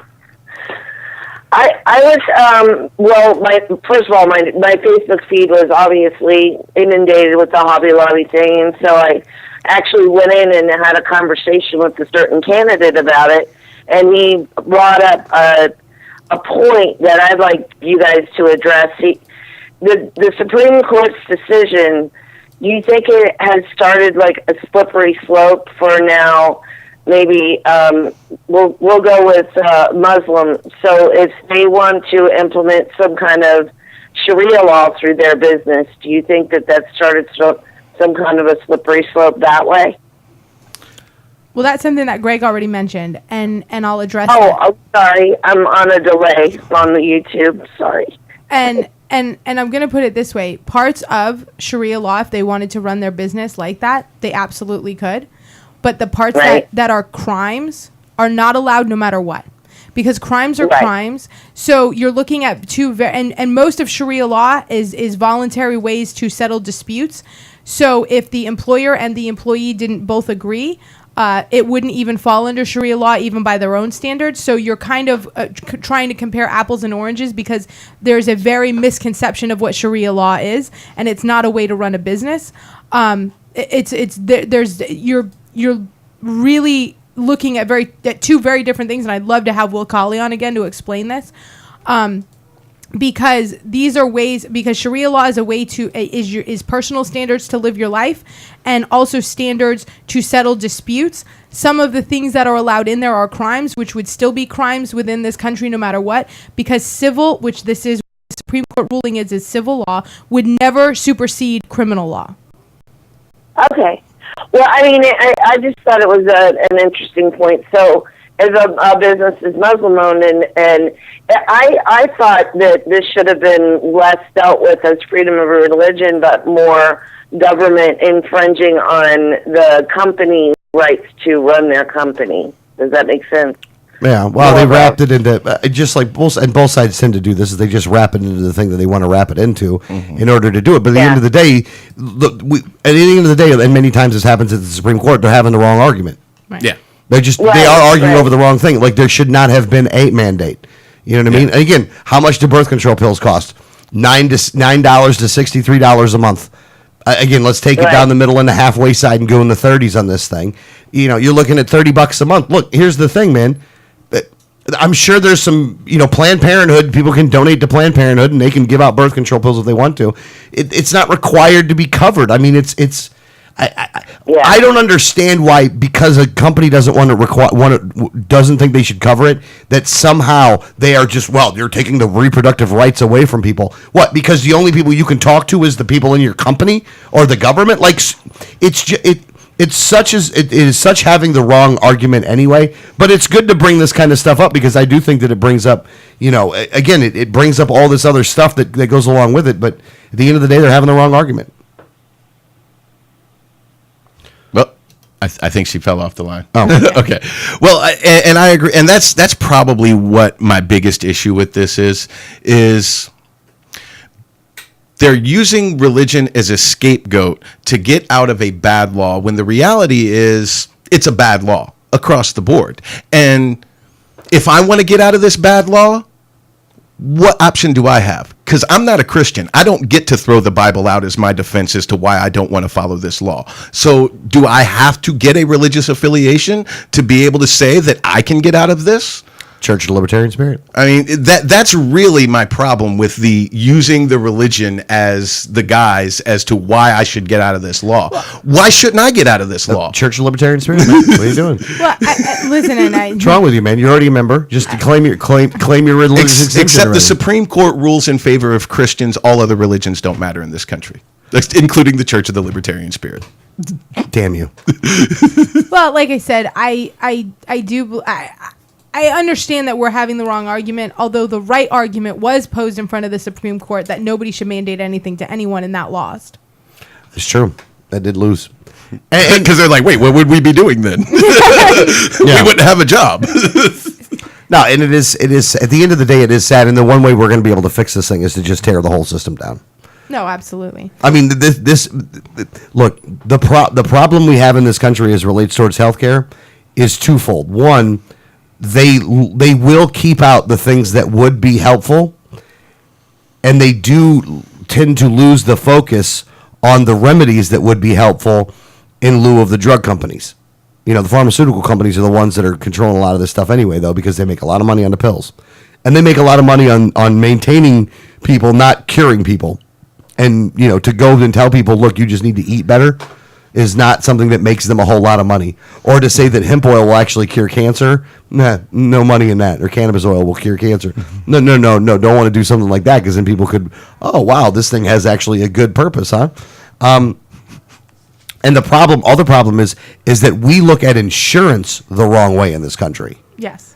Insurance should not be for, like, these people are trying to include more things in your basic insurance plan when the solution would actually be to have less things in your insurance plan. Because one of the things that they were talking about when they were first getting this law was, what if something happens, something catastrophic? You don't know what's going to happen. Things could go wrong. Completely agree. Catastrophic coverage covers all of that stuff. What's your next freaking argument? And, you know, then the next argument would come down. Go ahead. Well, insurance in and of itself, and even if you look at the definition of the word, insurance is that you're putting something away. You're paying for something in case something happens. Well, that's not preventative maintenance. That's not what insurance is. That's not even the definition of the word. This is something where you pay a certain amount in case something happens that's over over what you normally could afford. It is supposed to be for catastrophic. This isn't supposed to be so you can see your doctor for a checkup. That's not even the definition of insurance. Yeah. It's legalized larceny. That's what it is. The insurance companies are what should be illegal. I don't know if anybody's ever dealt with an insurance company before. I'm dealing with one right now. You miss a payment, you'll get dropped in a heartbeat. You go to make a claim, it's going to take an act of Congress literally to get your payment. We are dealing with that right now with an insurance company. I've dealt with it with every insurance company that I've ever dealt with. I would rather make insurance companies illegal, execute every CEO at the head of them, because every one of them is a criminal. And insurance is a sucker's bet, just like blackjack. It doesn't matter what it is. Car insurance, health insurance, blackjack, doesn't matter. It's all the sucker's bet. Has the advantage. That's right. And I have dealt with insurance, and I've had to fight with them because insurance companies tell doctors what's reasonable and what they can use to treat an illness. Now, and I actually had to threaten a lawsuit because I have negative blood. And when you're pregnant, if you have negative blood, your blood can actually start to try to kill the baby. Mm-hmm. But you get this shot, and you get it at a certain amount of weeks. And because all pregnant women didn't need the shot, my health insurance company ruled that it was an unnecessary procedure during pregnancy. And I literally had to be on the phone with some higher up after going through 8 different chains of command and saying, okay, you let me know the name of the person I need to sue if anything happens to my baby because you wouldn't cover it. Well, look, and I think what happened was, and this is the problem with this. When you mandate that everybody gets something, then the service that you're going to get off of the thing that was mandated goes down because it doesn't have to be better. Right. Not having the mandates is the key to keeping the insurance companies in check. That's the key. And look, insurance is a needed thing on a lot of stuff. There is a need for insurance. Not that you should be mandated to have it, mind you, but that it's something that's a good idea for you to have. Homeowners insurance. If your house burns down to the ground, maybe it's good you had some damn homeowners insurance to be able to fix that thing. Now, Once you start fighting with the insurance company trying to get that claim, you're going to change your mind on how good it is. Well, hold on though. What I will say is this though, is you do have to make sure that you're checking with that insurance.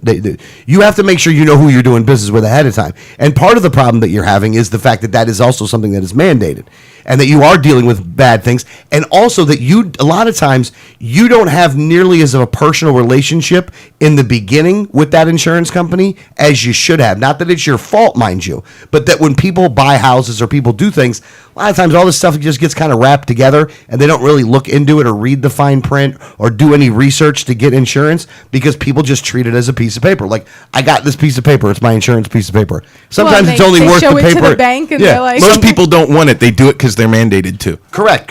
But if it wasn't like that though, and you had to go out and get your insurance, because I haven't had a whole lot of dealings with the insurances that I've had when I've had insurance, but every time I have had dealings with them, and again, I know this is going to sound bad, I've actually had a positive experience with them all the time. I've never had a negative experience. However, the negative experiences not only do happen, I hear about them all the time, and they're real, and they really happen. I think that with insurance, though, especially with health insurance, is that we look at it the wrong way, is that you have to look at it as the catastrophic coverage stuff. And the other thing is, when it comes to the payments and stuff, what they've done is they've made it too easy to back out of an insurance plan because maybe you were 5 days late, but they were still making you pay. Like, they weren't saying that you were denied. They'll still keep taking your money, but when you come to make a claim, then they're like, "Wow, you were late like 5 months ago, and so we dropped your coverage. Where's the rest of my money?" Well, we've been keeping that money. So like they've been scummy in that aspect, but that's why we have to. You got to do a better job up front of who we're dealing with, but systemically the system is messed up itself, and the insurance company has a lot to do with the blame on that one, but so does the government. Is that it's a combination of the two, and what they've allowed these other companies to get away with because. Look, the government does a lot of things to protect these people, to protect these companies. Mm-hmm. You know what I mean? It's like with BP and the oil spill. Look, no matter what, BP was only on the hook for so much money. And the reason they were only on the hook for so much money is because the government was there to protect them in case it got any bigger than that. Yeah, the government was there. You got to get rid of those government protections. If you don't get rid of those government protections, then, then you're going to continue to have what we have right now. Don't put a cap on BP and see if they're going to fix that thing or not. See how quickly they fix it. Because if they wouldn't have had that thing, they could have gone out of business. They could have gone under. They'll get those things fixed. It's when they don't have the threat of getting shut down as the problem. Yeah. Same with the insurance companies. It's the threat of not being able to be shut down that's the problem. People need the threat of we'll close you. Yeah, well, definitely. And the government, in no way, shape, manner, or form, they'll bail you out. You do bad practices and you mess around with the government, they'll give you more money. We'll keep you going. And we'll make laws to make sure that your competition can't actually take you out either. It's funny, too, because, like, with my experiences, in some ways, there are things about the ACA that I support. I like the consumer protections. My father had cataracts. He went in for cataract surgery. He was literally suicidal. He's a voracious reader. He has read all his life. That's the one thing he loves to do. He was blind in one eye and almost blind in the other from his cataracts. And he was literally suicidal. We worked it out. We got him scheduled for cataract surgery. The day of the surgery, laying on the operating table, his insurance company dropped him. The office called the insurance company before they started the procedure to confirm it was going to be covered. Yes, everything's fine. On the table, they drop him, they turn in the bill. We're not paying that. He's not covered by us. Now my dad has a 6-figure hospital bill that he's never going to be able to pay because the insurance company dropped him. Yep. And I'm supposed to have any care at all for them? I want to shoot those people. Yeah. I've been in one car accident in my entire life. An old lady turned the wrong way down a one-way street and came right into me head on. Guess who got to take 10% of the fault on that? By the insurance company. I wasn't doing anything wrong. I was going where I was supposed to be. I was in the right lane. I was going the right direction. How'd they give you 10% of the blame? I didn't you get a were lawyer. breathing? I didn't get a lawyer. Oh, I know better now. I'll never not get a lawyer whenever I have a car accident or anything, citation, anything. And a lawyer takes a huge amount anyways. Yeah, but I was 18. I didn't know any better. I thought, like any normal thinking, living human being, I thought this old lady turned the wrong way down a one-way street and hit me head on. What do I have to worry about?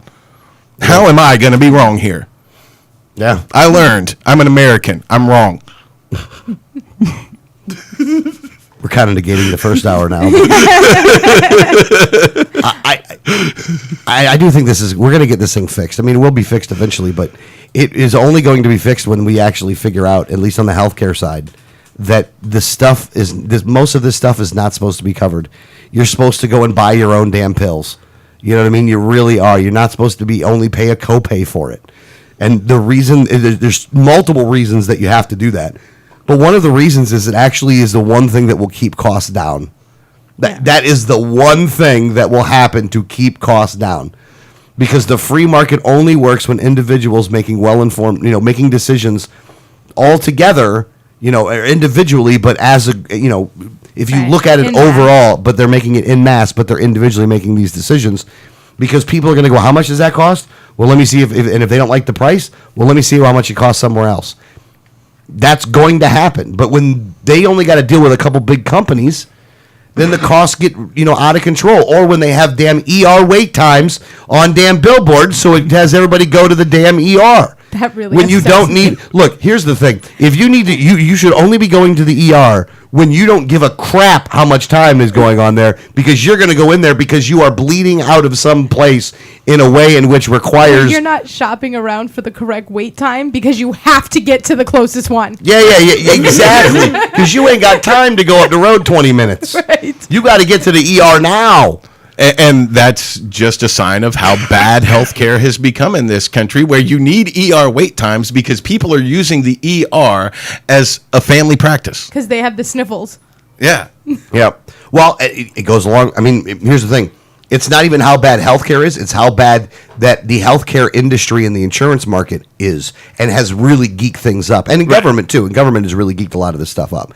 And the combination of all three of those things, holistic medicine is considered like taboo and stuff. It's illegal. In all reality, holistic medicine is probably the one thing that we all need right now in order to fix it. Because what are they talking about? Eating better, natural, junk in, junk out, man.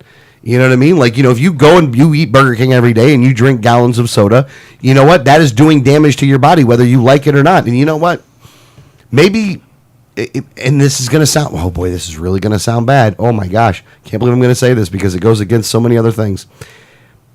In order for insurance to cover someone, the insurance company needs to take a look at everything that you do and to gauge risk based off of that. If you're a smoker, they should be able to charge you more money because you smoke. If you're overweight, they should be able to charge you more money because you're overweight, because then your health risk goes up. If you own multiple guns in your home and it shows that guns do, a home that has a gun, there's more, and again, whether you agree with this or not it's inconsequential. It's whether the company that you're going to do business with agrees with this or not. But if you own a bunch of guns in your home and they think that that's a bigger risk and they want to charge you more money for insurance, well, then you know what? Honestly, they should be allowed to do that. Now, you can say, I'm not going to do business with a company that's going to ask me about that question, but you have every right to do that stuff, and you'll find some company will stop. And some company will not do that, and they'll go ahead and just do it to whoever, and you'll have like the gun insurance company. I'm opening up the gun-toting smokers insurance company. Yeah, exactly. So you have all the, but here's the thing though, but at the end of the day, the solution is not that you even have a government rule that would even be one that we might even agree with. It's the thing is that you understand that the only way we get these things fixed is through the free market. Now, people go, oh, you tout the free market all the time. You tout the free market all the time. Let's define again what the free market is. The free market is all of us, Americans, everybody, individually making decisions as to what we're going to spend our money on. If you want to talk about what's truly we the people, The free market is the same as we the people. All right? Yeah. So, and again, not by force, not by coercion, not by, funking up the data or anything like that. It's by all of us making decisions and then taking a look at those decisions in totality but allowing for the individual to make whatever decision that they want to make, as long as it doesn't infringe on the rights of another. As long as force is not involved there. But this is a very complex thing that I'm sure takes people a long time to figure out, and that's why we end up talking about Hobby Lobby. Well, Hobby Lobby's decision was not the only decision made by the Supreme Court this week. Yeah, let's go to the other one. The other one, which is just as equally, people are upset, is for unions. Now, this is another ruling where they made a very, very limited amount of people and gave them kind of some leeway in the law. Well, actually not in the law, just in general. But there was a case where healthcare workers in Illinois, home healthcare workers, were being forced to pay union dues. And these were people who basically didn't want to be in the union. But the unions were forcing them to pay dues. Well, they ended up being in the Supreme Court, and the Supreme Court did rule in their favor that they cannot be forced to pay union dues if they do not want to be in the union. But they limited it to only healthcare workers in Illinois. So, well, to some degree, they may have only needed to do that because a lot of states are right to work states and things so like that. Unions don't have the power. But and what this does is basically what the union's case is that they collective bargain, and all of the employees across the board, whether they belong to the union or not, are benefiting from this collective bargaining. So they should get their cut. Basically is their argument. We've bargained, you're getting a benefit from this bargaining, so you owe us money. And the healthcare workers, these home healthcare workers, were just like, well, I didn't ask to be in the union. I didn't ask you to bargain on my behalf. So, I didn't ask for the benefits. You don't get anything. Yeah. And the Supreme Court did rule in their favor, although, like I said, I don't like how limited the Supreme Court is ruling now. Because to me, the Supreme Court shouldn't be ruling on a particular case-by-case basis as far as, well, that person in this case have rights. The Supreme Court isn't there for that. Mm-hmm. It's there to rule things as constitutional or unconstitutional. If it's unconstitutional for one group of people, it should be unconstitutional for all groups of people. If the federal Supreme Court is giving out rulings that says that this is legal in one state, our government is beyond broken. Right. The people sitting in those seats don't even understand what their job is and what they're there for. You should not, the Supreme Court of the United States should not be ruling what's legal in one state and not the other 49. That is what the state Supreme Court is for. The state Supreme Court should have made that determination as to whether or not it will be legal in Illinois.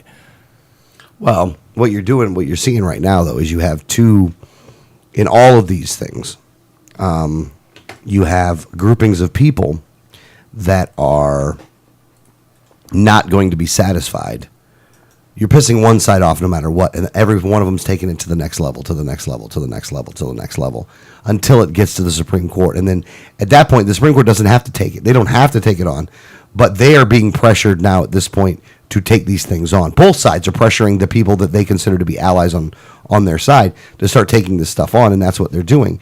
And you're going to continue to see these kinds of things because you do have, the unions are definitely feeling the pinch because their memberships are down, their revenues are down, and their political activity of what they want to do is increasing even more because they really want to, they really want to push their agenda, whatever agenda that is. It's not pro-worker agenda, by the way. I'm really sick of people saying that because it is just not a pro-worker agenda.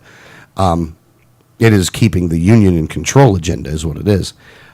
Which, whatever, at the end of the day, it's your business. But look at the people's and the individual. And I'm not pro-union. I mean, look, I think that people should have the freedom to if they want to get together and form a group or an organization, totally should have the freedom to do that. Don't have to ask me, don't have to make me like it. And I will say this, the exception to the rule of that is anybody that works for the government shouldn't, there is no union in the government. I'm 100% against public employee unions. 150%. There is no reason whatsoever that there should ever be a public employee union. Anybody that works for the government there should not be a union that's trying to dictate to the government what they're going to pay the people that are working for the government. And I know that some people don't like that, but you know what? They'll piss off. Well, because you know what? Those are the tax dollars that work there. This ain't, if you guys want to get together to go against a big private company, go for it, man. Have a good time. Have double fun for all I care. But you're taking the taxpayer off the table, and they're going to go, well, we're taxpayers too. You know what? Honestly, I'm not considering you the same kind of taxpayer because the taxes you're paying are based off the money we already gave you to begin with. Yeah, asshole. You're taking taxpayer money to pay taxes. Yeah, which is kind of that's a double weird thing. But at any rate, yeah, public employee unions, I definitely don't have I want those ones gone. Absolutely. Technically, we the people are the employees of those, or the employers of those employees, and we don't get to be at the bargaining table. Yeah, that's why it's wrong. The actual employers of these employees do not get to partake in the bargaining process, and we ultimately get screwed every single time. Every time we get screwed. Yeah, well, and with the decision that came down from the Supreme Court is just for public sector unions in Illinois of home health care workers. I mean, it's like I said, the scope of this decision was so limited that I actually don't disagree with the ruling. I disagree with how limited it was. Because I don't think that that's even the proper role of the Supreme Court, to be ruling on one particular case and then to limit it to only that case. Mm-hmm. So that was my issue with that. But I mean, listen, I think I think unions should be voluntary no matter what. I mean, and this ruling actually doesn't even pertain to private sector unions, which is, it should. I mean, if you work for a company and don't want to be involved in the union, you should have the right to not be involved in the union. Period. Yeah, period. Oh yeah, no, I'm definitely. I mean, a lot of them go, well, we did this and we made this deal, and you guys are getting the benefit. So you guys are sponging off of our work. You know what? First off, piss off. All right, nobody's sponging off of your work. Just because you made up some crap and then got together and then made up your own thing and then started stealing everybody's damn money off of it, it doesn't mean that you got the advantage of nothing. I've met too many of these damn people that are working for some of these damn unions. Don't get me wrong. I got a good buddy of mine. He's a real good friend of mine, and I like him a lot. And he's part of a union, and he took me to his union office. He took me to his union shop when I was running for office. I went there, and I got to tell you, I don't think I've ever been treated worse than I've been treated when I was there. Never. I was never treated as more disrespectfully than I was treated in that room. And I'll never go back to another union again. And you know what? If I run for office and those guys they want to talk to me, they're coming to me. I ain't going to them. I ain't going to do it. I'm not going to do it. You know why? Because you guys, and the other thing is this, you don't represent nearly the majority you think you do. You guys are, as a matter of fact, the minority in this country, not the majority. I think you need to get that through your thick freaking skull there, union people. You are not the majority in this country, and you're not pro-worker. I'm sick and tired of hearing that crap, too, because that ain't even the truth. What you are is you're pro-damn socialist. All right? And socialism is infringing on the rights of the individual, which is infringing on the rights of worker. So if anything, you're anti-worker, not pro-worker. What you are is you're pro. We're going to get the wages as high as we possibly can. No, that's not what you're doing either. You're going to say everybody's going to be paid the same amount of money, and collectively we'll try to make sure that we can get that number up as high as possible. But the thing that you take into account there is even those that refuse to do the hard work will still make as much money as the person that does a whole lot goes above and beyond the call of duty to get things done. And what you've done is you've evened the playing field, so you've advanced mediocrity in this country. So thank you, unions, for advancing mediocrity in this country and making this world just a little bit shittier. All right? Your socialist agenda is pretty damn clear. It's not like we got to look around for it and go, where's that socialist agenda at? No, it's right there. That's what you are.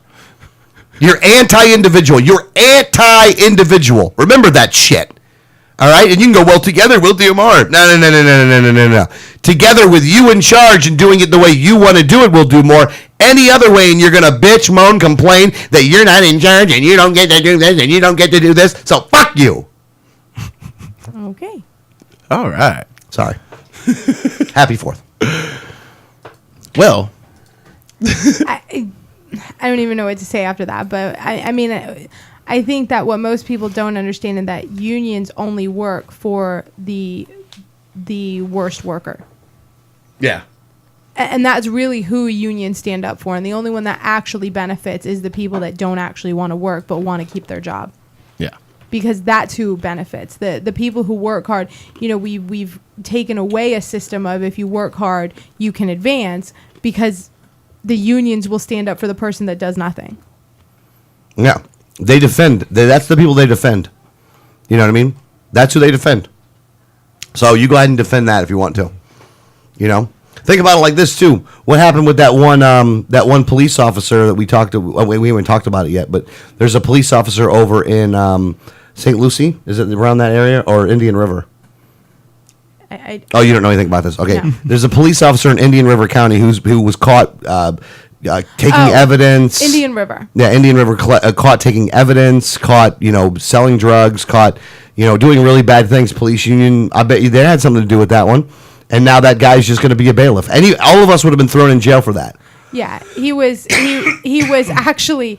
This is funny. It was a police officer who was honored with Police Officer of the Year. Oh yeah, it was Cop of the Year. And then the following year, they found that he's literally been stealing drug evidence and selling drugs, and involved in several other different kind of pay to play scandals and things like that. And instead of being fired, he was demoted to bailiff with the same pay. Yeah. And the sheriff in Indian River said that was the most drastic action he's ever had to take against a police officer. Yeah, man, that's a problem, by the way. Yeah, that is a problem. Yeah, because you're not paying attention. And you're not doing anything about the corruption in your department, if that's the case. If you can literally steal drug evidence and sell drugs, and all you get is, well, now you have to stay in the courtroom instead of being on the street, but we're going to pay you the same, that's a problem. Yeah. Yeah, that's a bad problem. I wonder if he's going to be standing as bailiff in a courtroom during a trial on a suspect which he stole the evidence for.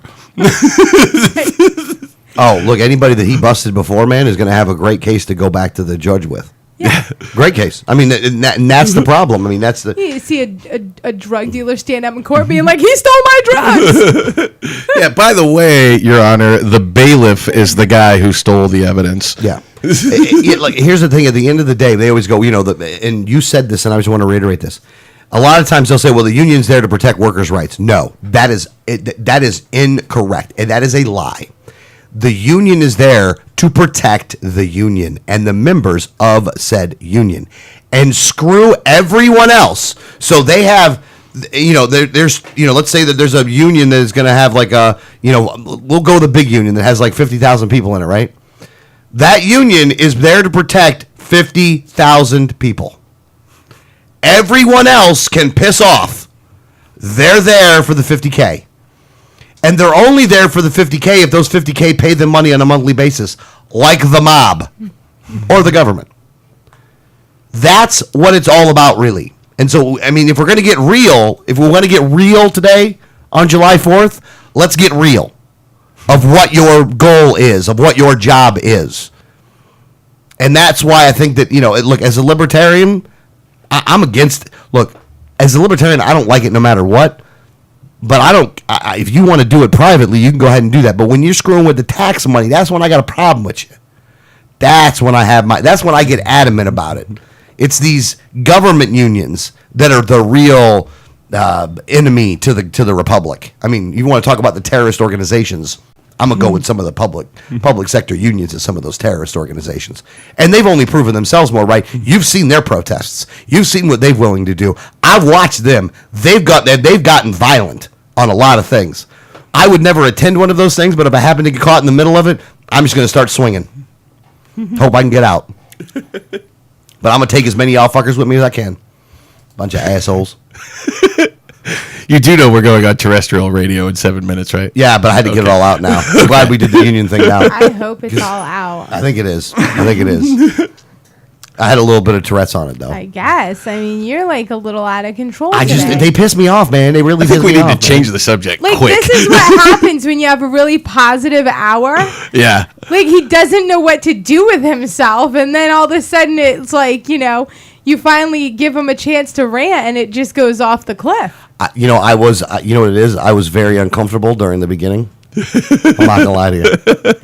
I mean, I supported Greg's idea only because I didn't want to sound so ugly to say no.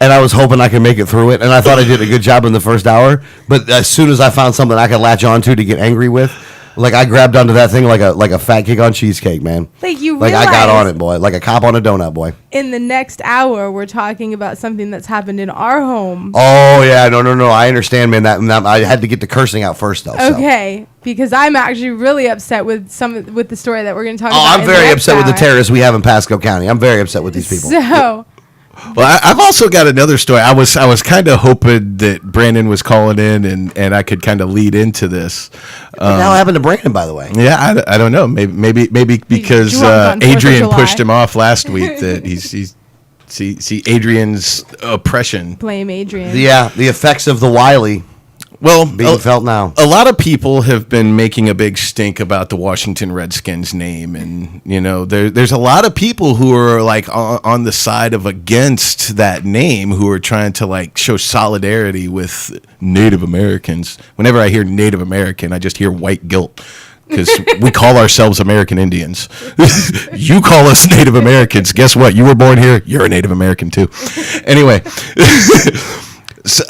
everybody's talking about the Redskins name. Nobody is talking about the land grab that the federal government is once again doing with the Indians. And going back to our talk about the Wild West, for the first time in American history, the Cowboys and Indians are on the same side.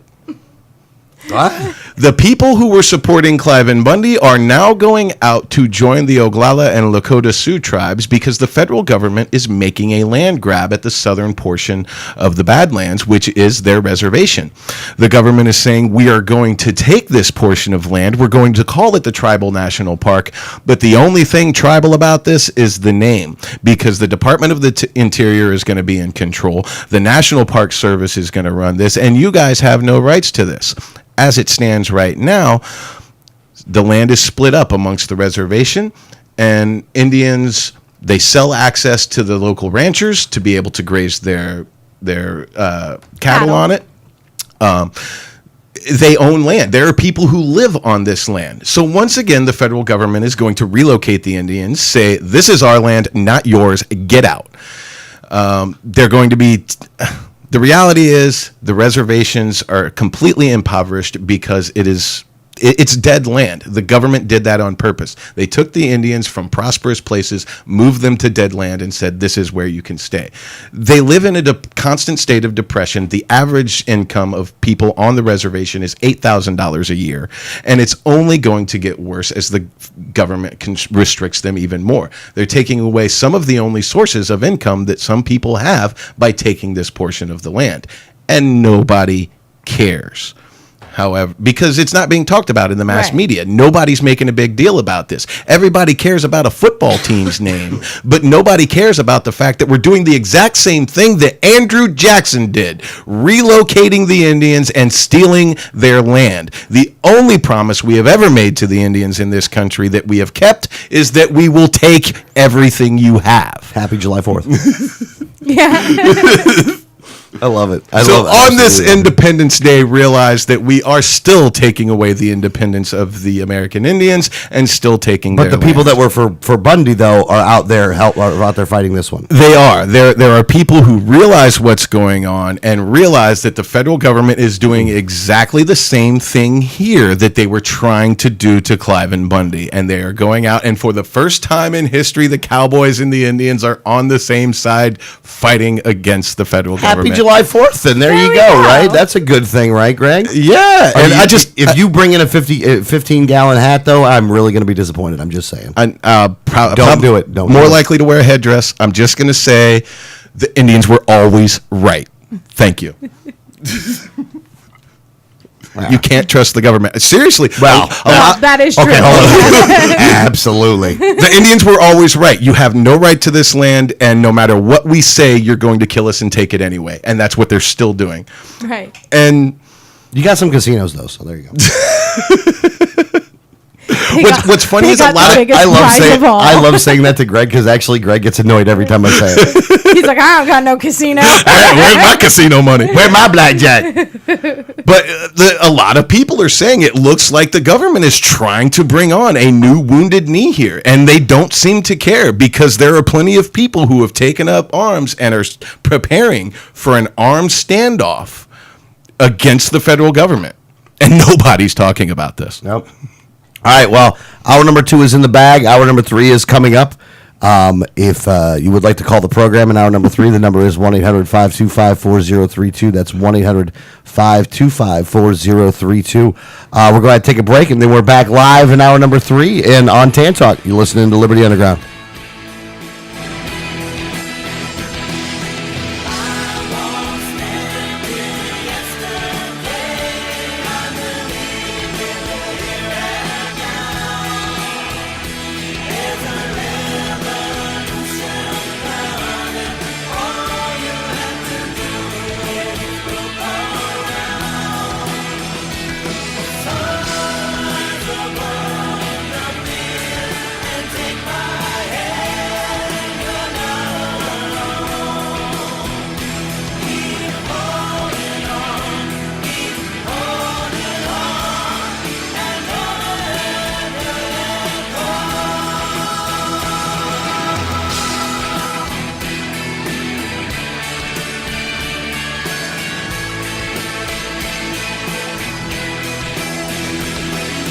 Hi, this is Gary Johnson, and you're listening to the 1787 Radio Network. Facts about the red light cameras. Fact, you are guilty until proven innocent. The Fifth Amendment to the U.S. Constitution grants you the presumption of innocence. Fact, red light cameras cause accidents. Accidents are up on an average of 40% at intersection with cameras. Fact, cameras punish technical foul violations. Over 80% of tickets are written when the red light is on, under 1/2 second. Join the fight at www.banthecams.org. www.banthecams.org.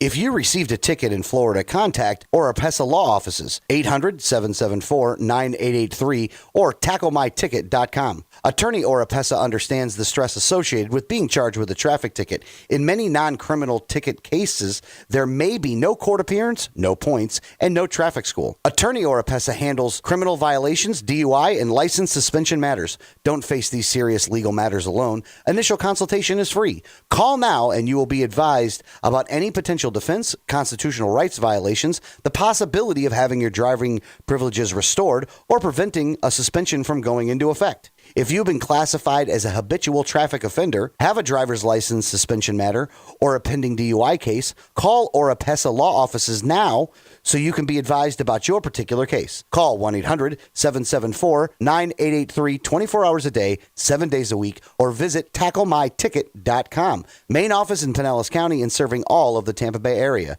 Find out more at tacklemyticket.com. Mention Liberty Underground and get 25% off. Liberty starts with a like. Facebook.com/Liberty Underground. You know Going Postal offers shipping with UPS, FedEx, and DHL International, and they're a full-service post office. And Going Postal is not just your one-stop shop for shipping. They offer copying, laminating, faxing, packaging, and they even have a notary public service. Visit our friends at Going Postal at the following convenient locations: Palm Harbor at the corner of Tampa Road and County Road 1 in the Sweet Bay Plaza, St. Pete on 66th Street just south of Tyrone Boulevard near Publix, and be sure to visit their newest location at 35595 US 19 North at Alderman Road next to Publix in Palm Harbor. When the unthinkable happens, it doesn't matter if you save money in 15 minutes. It doesn't matter if your neighbor has the same insurance you do. In this moment, what matters is the quality of your independent agent and the company that stands behind them. Auto Owners Insurance has been recognized as highest in customer satisfaction with the auto insurance claims experience 5 years in a row by J.D. Power and Associates. For award information,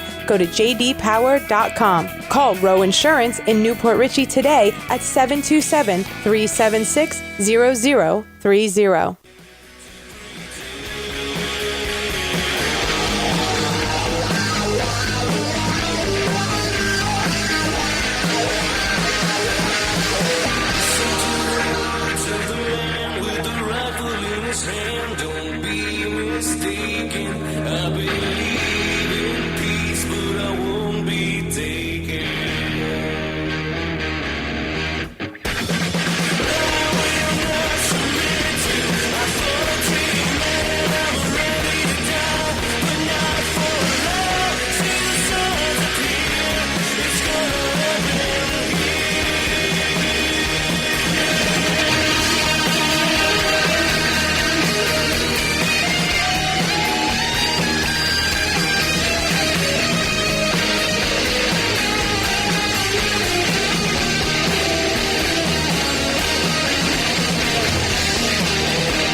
This is Liberty Underground with Alex Snicker, Danielle Alexandra, and Greg Bowen on the 1787 Radio Network. Well, good morning, Clearwater, Tampa Bay, St. Petersburg. This is Alex, co-host, Liberty Underground, along with me, the Duchess of Doing Stuff, my own personal Wikipedia, Danielle Alexandria. How are you doing? Good morning. I'm doing well. You doing well? Yes. All right, you can tell. I can tell you're doing well. Also, the new Prime Minister of the Sinister in the Sinister, Florida, Greg Bowen. How are you doing, sir? Spectacular. Wow, Happy you Independence just Day. completely messed that up. Yeah, your first hour one was much better. I know. How is the Sinister doing? Awesome. Now, what is the tax rate at the Sinister? 0. Zero taxes at the Sinister. Huh? Sounds like a nice place. I hope everybody's doing well. If you would like to call the program, the number is 1-800-525-4032, 1-800-525-4032, Refresh Telecom, 1-800-525-4032. We are live on the 4th of July. I hope everybody has good plans tonight for your 4th of July festivities. Make sure you stay safe out there, folks, and that you, if you are going to be utilizing fireworks, that you utilize them in a safe manner. Be responsible. Be responsible with your things that blow up. This the most American of holidays, Yes. heavy drinking and light explosives. Yes, heavy drinking and light explosive. There is nothing more American than that. Let's get into the beginning of this. For those of you that don't know, I am a libertarian. So is Danielle. So is Greg. And the Libertarian Party had a national convention in Columbus, Ohio. Which is a long drive, by the way. Yeah, it is. I would not recommend you driving it overnight or through the night if you have to work the next day. But we did, and we had a good time up there. Some of the big things that have happened is that there is new leadership that has been elected to the Libertarian Party. Yeah, and I actually was going to go a little more in depth into our personal, travels to Ohio. And Go stuff, into but the personal travels, and I'm not trying to exclude that. No, go ahead. No, we give the story. We actually made the drive. We left Thursday morning at like 5:00 in the morning and made the drive. Now the drive there was actually pretty nice, don't you think? You know what? Yes, it was. As a matter of fact, if you are going to be going on one rule that you should have when going on a roadie is that when you leave, you should leave first thing in the morning, very early. Yeah, and leave at optimal time. Like, kind of plan out, like, if it's a 15-hour drive and you know you're going to hit Atlanta at this number of hours, plan that to where you're not going to be stuck in bumper-to-bumper traffic in Atlanta. Yes. Which is exactly what we did. Yes, we did well there. It worked out very well.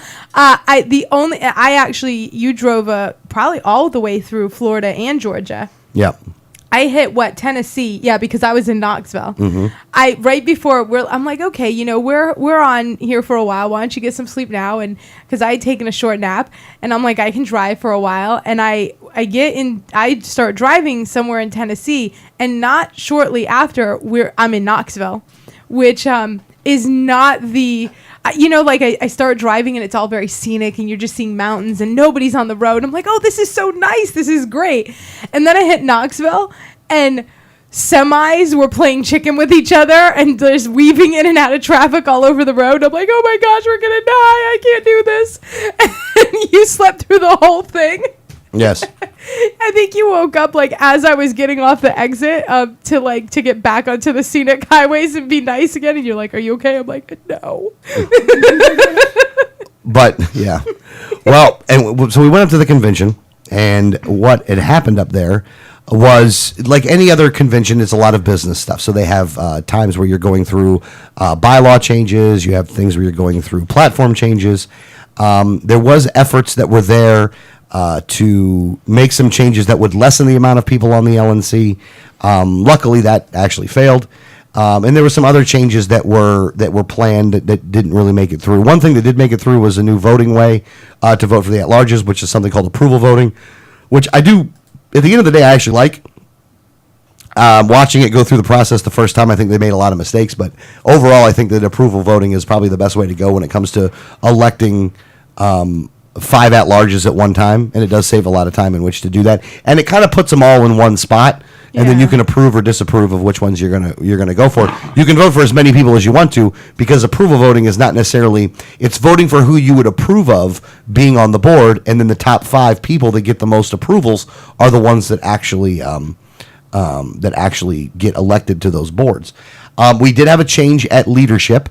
Where Jeffrey Neal, who was the chair of the Libertarian Party, was defeated by a gentleman by the name of Nick Sarwark. Nick Sarwark had beat Jeffrey Neal. Nick Sarwark is a 34-year-old from Colorado who was an assistant public defender, but is somebody that is really kind of made the push to expand the Libertarian Party with the youth of the country. Arvin Valora, who was doing social media, who was doing social media for the Libertarian Party at National, is now the vice chair of the party. And then Tim Hagen was the treasurer. Who's the only one who ran. Yeah, who's the only one that ran. And then, which it kind of goes with treasurer, though. Nobody wants that job. I actually laughed when they were like, someone nominated Tim Hagen and he accepted. And then they're like, further nominations. And nobody's at a microphone. Nobody's around. Everyone's looking at each other like, I ain't crazy enough to do that job. Like, that's just silly. And I just started laughing. Like, I couldn't help myself because I knew how many problems we'd had here finding a treasurer and how I ended up being one. Yeah. And so I just started laughing. I'm like, of course. I'm like, God bless that guy that he'd do it. Yeah. At least you had one. Yeah, and Alicia Madsen was the secretary, and then at-larges go down the thing. William Redpath, who I will say is the Libertarian with the best voice. He has a good radio voice. He has a good radio voice, actually. Is one of the at-larges, and he's been on before, and he's a prior chair. He's a prior chair. Sam Goldstein, Evan McMahon, Gary Johnson, not that Gary Johnson, but another Gary Johnson, and Guy McClendon. Are the other at-larges, and that's the makeup, and then you got all the regionals. Yeah. Is the regionals on the list you're looking at? Yeah. All right. Well, we can go through. You want to go through all the regions too? I guess if you want. Region 1 is Norm Olson from Colorado. Region 2, which is our region, is Vicky Kirkland, who is here from Florida. Region 3 is Mark Feldman from Ohio. Region 4 is Dan Weiner from California. Region 5 is Jim Lark from Virginia, who is also a past chair. Region 6 is Rob Oates from Idaho. Region 7 is Claudio J. Estrada from Texas. Region 8 is Rich Tomaso from New Hampshire, and that's it. Yeah. And so that is the makeup of the new LNC board. I do wish them well. They have 2 years to prove themselves because the 2016 convention is in Orlando. And the one thing, I don't know if you know this about conventions, just to kind of give you kind of an overview on the makeup of these conventions, is each state has so many delegates. And then those delegates, you're allotted so many delegates, and then people from that state choose if they want to be a delegate. If there's less than the amount of delegates that you have, like let's say you had 50 delegates, right? You have slots for 50 delegates, and 30 people want to go to the national convention, then pretty much all 30 of those people get to go. I mean, each state decides on their own. So if a state decides that they don't do it that way, then that's fine. But Florida does it that way. Yeah. However, if there is 50 slots and you have 100 people that want to go, then you would have to vote on those people. Right. And then you'd make your decisions based off of those votes. Then there would be alternates, and then if somebody wasn't going to go, then you could go as well. I think that what's going to happen is in the state of Florida, and I think this happened in Ohio, is that because whatever the state is that it's in, you're going to get the most, the largest amount of people coming from that state because it's the easiest to go from. Like, if you live 5, 6, 7, 8 states away and it's a long way to go, well, then less people are going to be able to go because it takes time's off, all that kind of crap. But with Florida, if you live in the state of Florida, more than likely we're going to do much more than even fill our own delegation. And that, based off of the numbers right now, we would definitely do that. But I think it's going to be even bigger. And so you're going to have votes going to happen in the state convention to see who's going to go to the national convention. Well, what I think is interesting is that if you look at Florida, and because it's directly pretty much in the middle of Florida, you're still looking at, if you're in the Keys or in the Panhandle, it's a 7-hour drive. If you're in Ohio and you're in those surrounding states, you had the same amount of drive. Yeah. But Indiana had a lot of people there, I think. No, Indiana did. And basically all of the Kentucky had, I think all of their delegate spots were full. And the Midwest was well represented. Yeah. So, I mean, Yes. you definitely seen that happen, because it was only, a 5 or 6 hour drive to be there from another state. You could be in Columbus, Ohio. Where in Florida, if you're not in Florida, you're looking at a minimum 8-hour drive. Well, that would be the Georgia line. Well, the Florida-Georgia line, that would be like a 3-hour drive from Well, I just guess if north you're in of Jacksonville. Yeah, if you're just north of it. Yeah. You know what I mean? Because Pensacola's way over there. Yeah. You know what I mean? But many states are going to have to travel very far to Yeah. get to the middle of Florida. Yeah, but the good thing is, though, is that airfare will be cheaper. And the reason is because there's a lot more planes that come to Orlando. Because we have because we live, because it's freaking Orlando. I mean, We're a desirable location. Yes, we are a desirable location. Overall, though, I think that it went well. I think that the convention overall went well. I think that there are some like any convention. I mean, it's a lot of. I don't want to say it this way because I'm not picking on the LP. I'm picking on conventions themselves. Is that the business meeting section of it is wonky. It just is, man. That's just the way it is. I mean, you go to these things and there is a wonky time frame where you're dealing with bylaw changes and platform changes and these things, and they're not. You got to be a little bit of a wonk geek in order to really enjoy those kinds of things. There's a lot of other stuff to do, mind you. There's a bunch of other stuff going on, but you got to be. I was the state chair. I was the delegate chair for Florida, and I'm in the thing the whole time. And the funny thing is when you get to a libertarian convention, everybody is that wonky and does enjoy that stuff. It's not like the Republicans, Democrats, where they're like, "Oh, where's the party? I don't care about the business stuff. Let's go get a drink." Like libertarians are like, "No, we have to, see every change," and so it's a much different experience. And I have to say, like, the stereotypes of us to the other parties are so different. Because there are a couple parties that are thrown. They're not like parties that last all night. The state of Texas actually threw one, and what was it? It was Washington State actually had one. Like after all the business, you could go there, and they would have like 30 or 40 people, not hundreds, and there was hundreds of delegates there, and it would be 30 or 40 people. But for the most part, you'd see the restaurants in the area would be full of people. Like, so you'd go to any restaurant, like any nice restaurant in town, and they were just full of libertarian delegates, but the bars were empty. It really is. Look, I know that this is really going to sound funny. I understand the stigma that my party has as it relates towards things like hookers and blow. The difference is when they have a Republican or a Democrat convention, the women of the night, the oldest profession, comes in mass to those places, And the reason why is because the people that are delegates from the Republican and Democrat parties utilize their services. And there's a lot more drugs that go on there because the Democrats and Republicans, once again, utilize their services. Libertarians don't. I know it doesn't make any sense. I know it doesn't sound right. You're like, no, that's not true. It is absolutely true. Is that people are not out there going to the strip clubs. They're not out there going looking for hookers. They're not doing anything like that. If they are getting together, they are probably discussing something libertarian. Some business from the day. Some business from the day, talking about how they liked this or they didn't like this.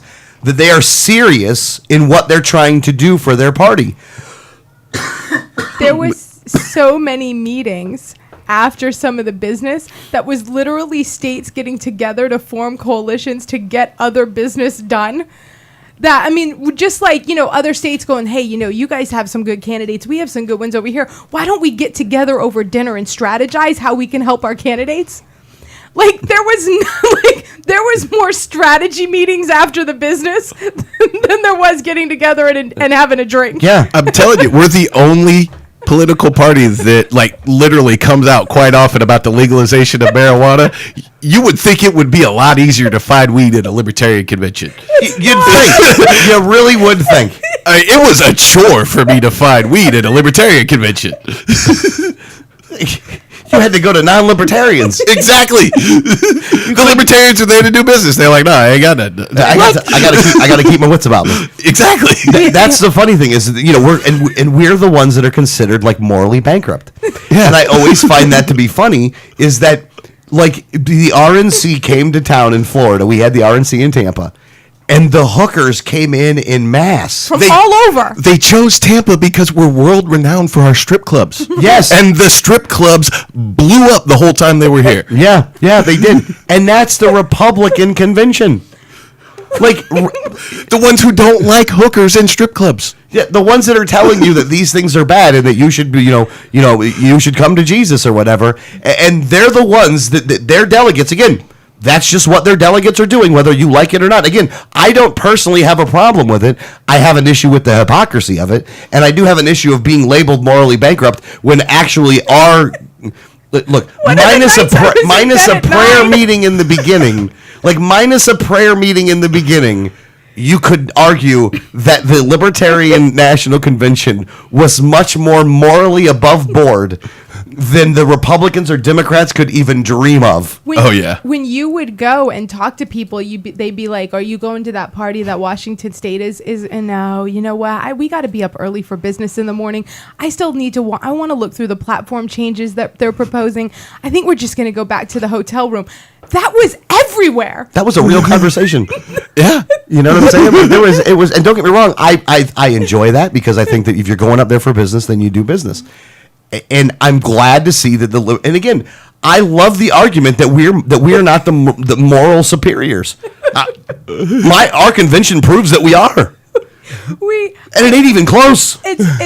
You see, and because we did a lot of walking, we would, we didn't want to move the car because it was quite expensive to park anywhere.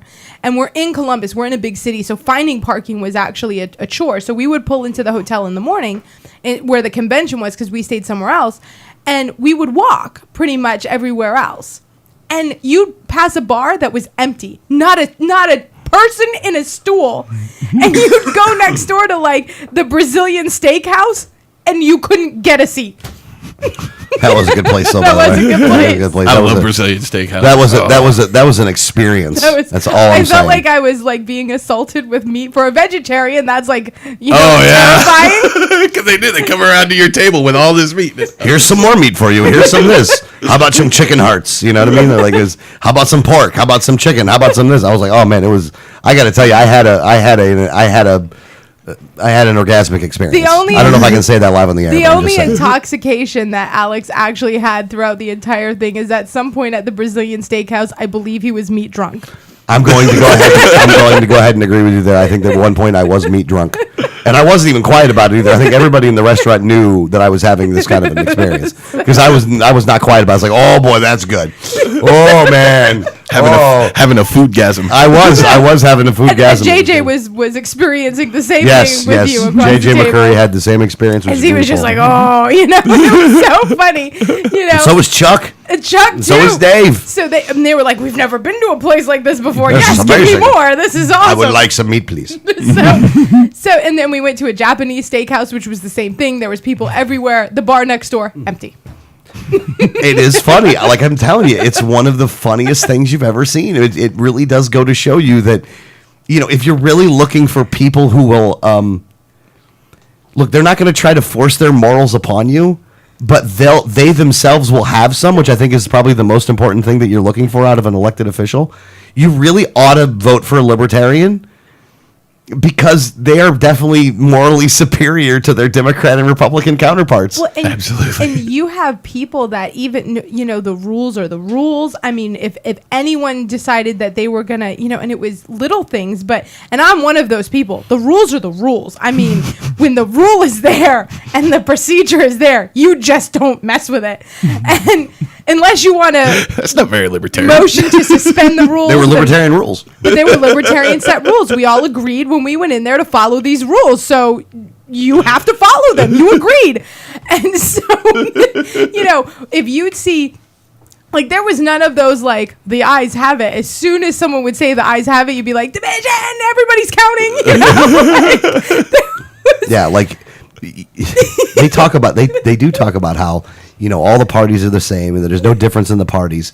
And while there are some similarities between all political parties, just because of the fact that they're political parties. The structure is The similar. structures are very similar in that aspect. When it comes to being able to, let's say, have a group dictate to everybody else how it's going to go, that is not something you're able to do at a convention of the Libertarian Party. Like, it ain't like the establishment's just going to win every time. I mean, 2 years ago, NOTA won. Right. Which, if you don't know what NOTA means, that means none of the above. That means whoever was running for office lost, and none of them could run again All at of that them time frame. lost. All of them lost because everybody looked at all the delegates looked at all the candidates running and said, you know what? I don't like any of you. We're going to vote NOTA. Yeah. I mean, that's what happens at like, if you're looking for a party, for a political party that is serious about themselves, that is serious about doing the right thing, that tries everything they can to ensure that no corruption ever happens, it's the Libertarian Party, and then everybody else is below that. I mean, except maybe the Greens, but like the Greens got to have enough people in order to get that together in a good way. And the chair, like we saw the DNC and the RNC where the chair has like this ultimate power and nobody can, question the chair when they rule and stuff. No. The chair actually had to keep switching out because there would get, like he would rule a certain way. And there was times where people wouldn't even let him finish a sentence. Like, he did not have, it wasn't like he had this ultimate control. We will silence the people. He couldn't even get a sentence out before someone was like, point of order, point of information. And he'd be like, but how do you know you need information if I haven't even said anything yet? Because I'm a libertarian and I object to authority.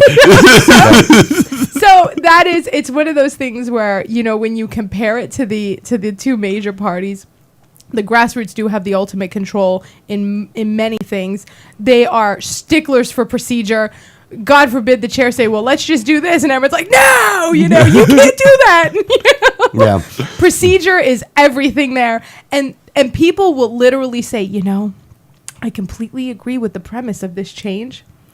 But I just feel like, this actually violates some, moral code that I have over here. So even though I actually agree with it, the wording isn't something that I can vote for. Yeah. And they will vote no, not because they don't like it, because they have some moral compass that forbids them for voting for something they like. Yeah. Ain't gonna find that in the Republicans or Democrats. Hell no, you ain't even gonna be close to that. I mean, that's why I look at it like, if you are a person that advocates for personal freedom and personal liberty, and that you want to get those things done, then there is only one party for you to belong to, and it is not the Democrats and it is not the Republicans. I am sorry. And if you are, here's the other thing: if you are a moral person who believes that you should have a political party that acts in a moral way, there is only one party for you to belong to, and it is not the Democrats and it is not the Republicans. If you're a person that believes in civil liberties above all else and that people should be protected and that people's rights should be protected, then there is only one party for you, and it is not the Democrats. It is not the Republicans. It is the Libertarian Party. It's not even a question. Here's the thing. Ask Republicans that go to quarterly functions, to the quarterlies, to the state functions, or to the RNC, and you ask them, do they have to take a shower to wash the stench off of them when leaving their convention? And any of them that will be honest with you will tell you yes. They will say, yes, we do. My question to those people is this. Why do you continue to prop up a system in which you yourself will admit is so dirty that it requires bathing afterwards because the stench on you is too much for you to be able to bear without having to do that first? How can you justify continuing your presence there, knowing the damage that they've done? And again, this is a question you got to ask yourself. But a lot of times, these people are able to say, "Well, there's not another party. These guys are these guys believe in morals. These guys believe in this, or these guys believe in this." Well, look, here's the thing: they don't. At the end of the day, they may talk about it, but they don't act it. They don't live. They don't walk the. They don't walk the talk. You know what I mean? They don't walk down the path. You know who walks down the path? Libertarians do. And you know why? Because at the end of the day, we deeply believe in freedom and liberty. No matter what our personal opinion is on the matter, we believe in those things. By the way, the website, lpf.org, if you'd like to be a member of the Libertarian Party. Join up now, join national now at lp.org. The more people that we have in the state of Florida that are members of the National Party, the more delegates we'll have come 2016, and I would like to see us have the most delegates in the country by far. And I think we can make this thing happen. Our website, though, 1787network.com, and we will be back with some actions in Pasco County that have us very concerned. You're listening to Liberty Underground.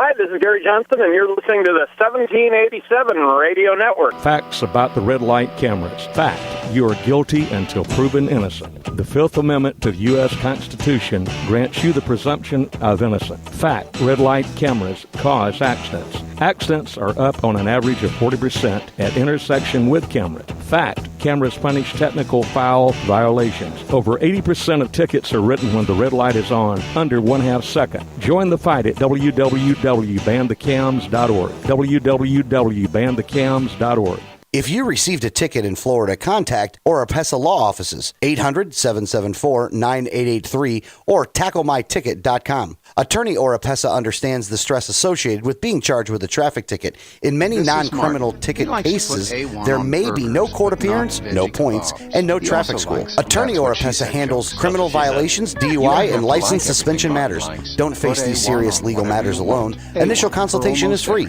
Call now and you will be advised about any potential defense, constitutional rights violations, the possibility of having your driving privileges restored, or preventing a suspension from going into effect. If you've been classified as a habitual traffic offender, have a driver's license suspension matter, or a pending DUI case, call Oropesa Law Offices now so you can be advised about your particular case. Call 1-800-774-9883 24 hours a day, 7 days a week, or visit tacklemyticket.com. Main office in Pinellas County and serving all of the Tampa Bay area.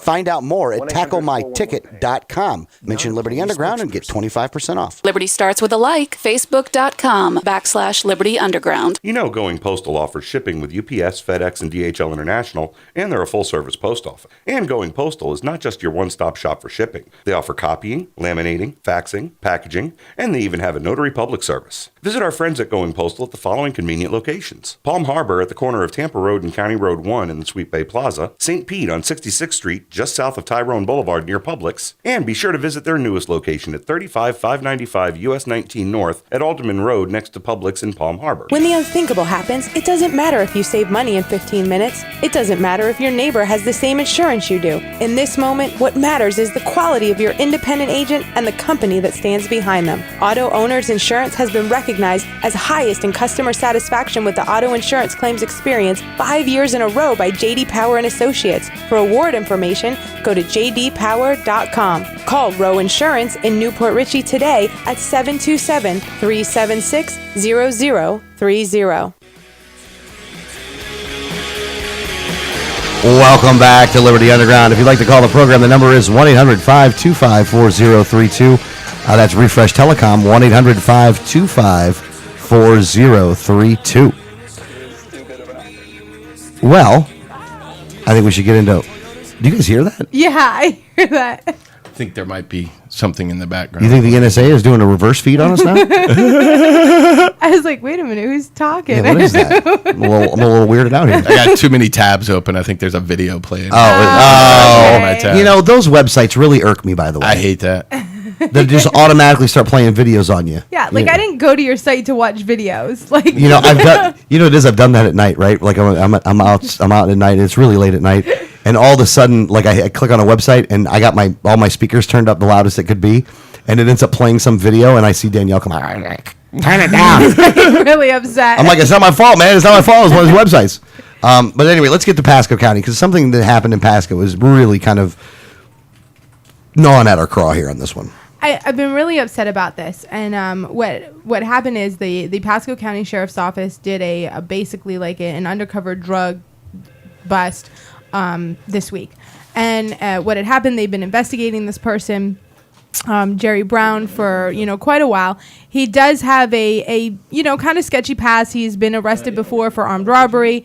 He's been arrested before for some other things, some grand theft, things like that. And so they've been investigating him because he was a suspected drug dealer selling prescription pain medicine. And so they had a sheriff's car pull up. Basically they say that they've purchased drugs off of him. And then when the rest of the police came out and said, basically show me your hands, he did not comply right away, and they shot him to death. They have found that he did not have a weapon on him or drugs on him. So he did not have any, they're saying that they bought drugs off of him. He did not have any on his body, and he did not have a weapon on him whatsoever. And he's dead, and he was shot basically for not raising his hands exactly when they wanted him to. Yeah, and also to say this, look, this guy probably was selling drugs. Oh yeah, more than likely this guy was doing that. He has been arrested. He has been in jail before. Now, what was he in jail for before? For armed robbery and for grand theft. Yeah. So both of them are victim crimes. Yes. But he did his time. I mean, and I'm a firm believer, when you do your time, you need to walk out with a clean slate and not be looked at as guilty for everything else that you may see happen. And the reason why is because people change, and you have to give a criminal a time to change. Because if you're always looking at someone as doing the wrong thing, eventually they're going to do it because they're being accused of it anyways. Yeah. And they shot this guy. Mm-hmm. And the sheriff's office, again, if the sheriffs are going to contact you, if you're going to be in a contact with the sheriff, they're the enforcement arm. They are not the judge, jury, and executioner. And in this aspect, the Pasco County Sheriff's Office is headed by Sheriff Chris Nacco, acted as judge, jury, and executioner for the crime of not raising your hands quick enough. Right. That's it. Again, you can go into his past and all the other stuff that he's done, and he is suspected of this, he is suspected of that, and all of those things would be ironed out in a court of law. But we're not going to have to worry about a court of law now because the Pasco County Sheriff's Office took upon themselves to kill him before they could get that done. And again, it wasn't that he even had a gun on him, because he didn't. He just didn't raise his hands quick enough.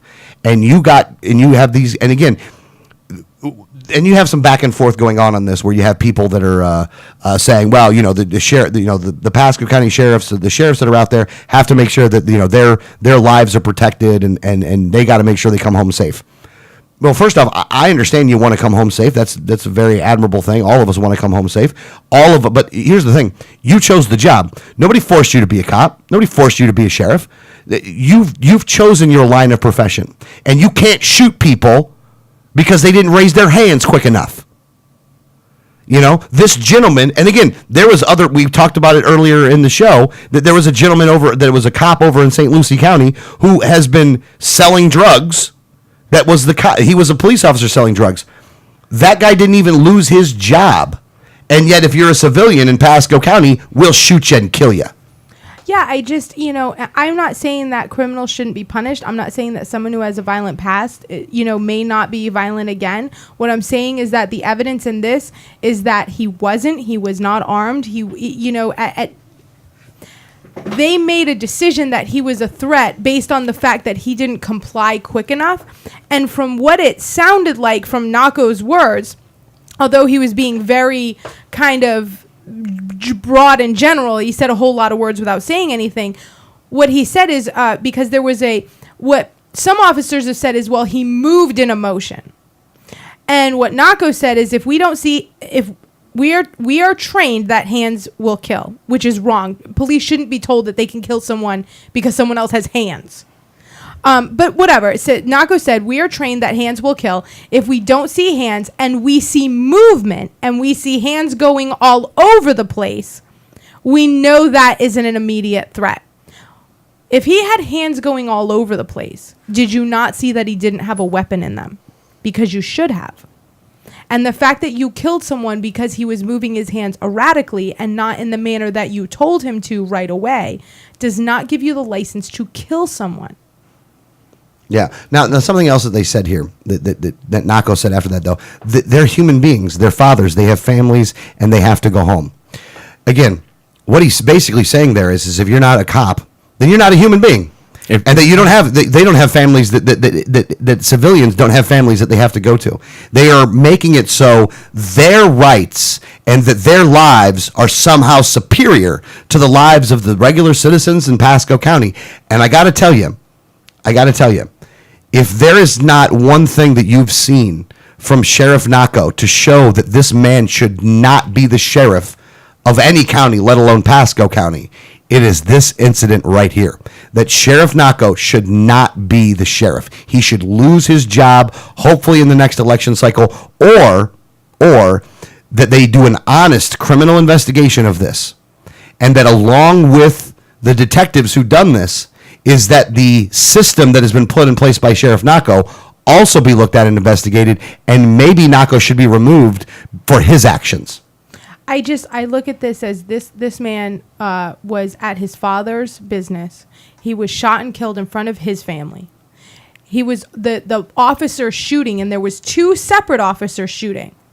Shot him in a place where there was innocent civilians also there that were customers just getting their tires changed. So you put all of those people in danger and shot someone in front of their own family because you didn't even know if you were in danger, but your life meant more than anyone else's there. Yeah. Yeah, it really is sad. And we are going to be going to the next county commission meeting to actually discuss this as well. But we do have a caller on the line. All right, go ahead. We'll go to the caller. This is Pete from Plant City. Pete, you on the line? Yeah. Go ahead, Pete. Yes, I am. I just wanted to talk to you about your conventions. It was kind of comical. The reason why yours are so boring and the Democrats and Republicans are so exciting is because the 1% are cutting all the business deals.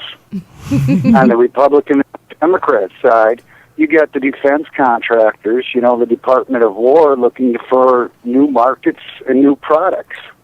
And they'll pay to spend big money. I mean, take a look at the F-35 fighter. Type in cost overruns. It's just a huge job problem. All the and colonels make money, plus the politicians.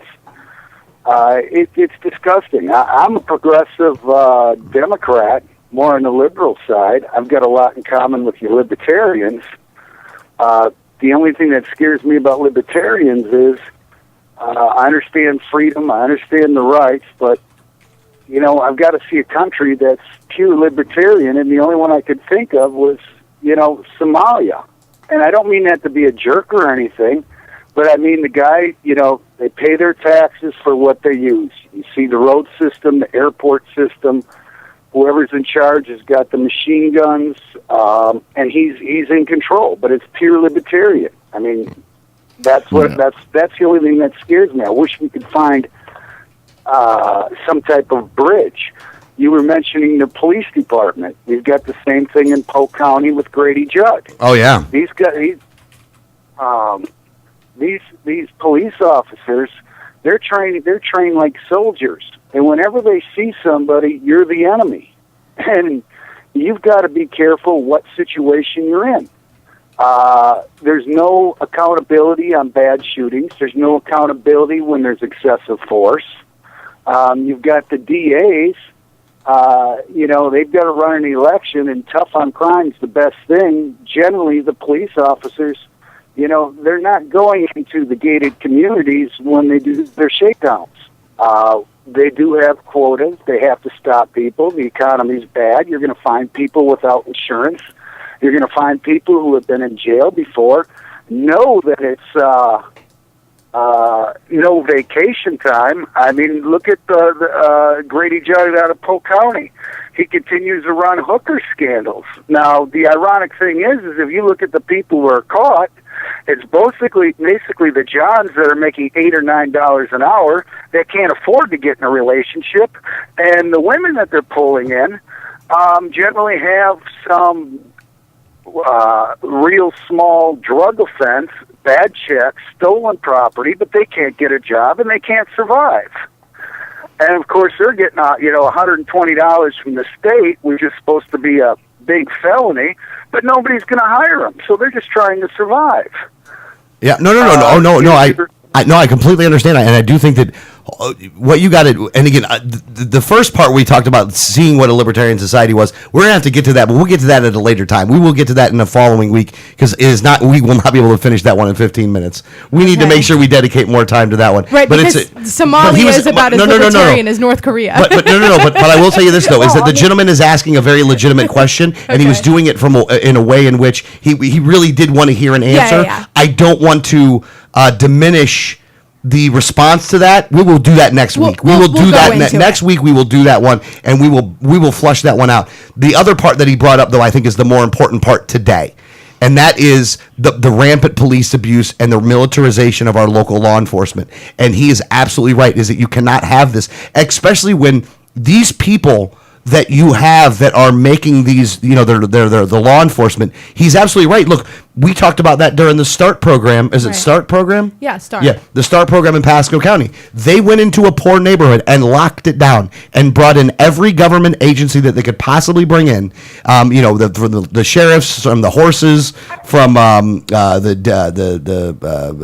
Child Protective Services. They brought in everybody to try to generate as much revenue as possible and to harass these people. I mean, they put it under the guise of, we got a whole bunch of people with warrants out there. Well, look, I hear you there. You got a bunch of people with warrants. Go serve your warrants. You don't need to lock down the neighborhood with horses and SWAT teams in order to do that. Go serve the warrant. That's what you should have been doing to begin with. But there's no money in that. There's money in the drugs. Right. And that's what they do. And who's it easier to bust for the drugs? Because everybody's doing the drugs. It's not just, look, marijuana is not a poor person's drug. Marijuana is an American drug. All right? Because Americans of all social and economic situations do smoke marijuana. Well, I mean, the other drugs, of course, maybe have more of a niche marketplace in certain areas. Some are cheaper, and that way it does lend itself to the lower classes of society. Because rich guys probably ain't doing as much crack as poor guys are doing, because crack's cheap. No, because they do cocaine instead. Yeah, because they do coke instead. They prefer it in powder form. Go ahead. I'm sorry, go ahead. No, go ahead. I just wanted to add something. If you take a look at, once they bust people like that and do these things, it's a giant revenue builder, just like a McDonald's franchise. First thing, once you're in the back of the squad car, now you got to get booked and processed. That's $50 for a booking fee. Then they get you into the court system. Good God, I can't think of anything that's going to cost you less than $1,500 or really mess up your record. So it's probably going to cost between $1,500 and $4,500 just for something small. Now, if it's a DUI, by the time you get done, it's going to be 10 or 15. But when you start doing mass incarcerations like that, it's just a flood for the court system, the jail system, the people who bring in the food for the inmates, for the guards who are watching the inmates. Now, when you talk about there are no jobs, right now you've just got everybody with a record. They can't find a job, and they're trying to survive. So you arrest them more.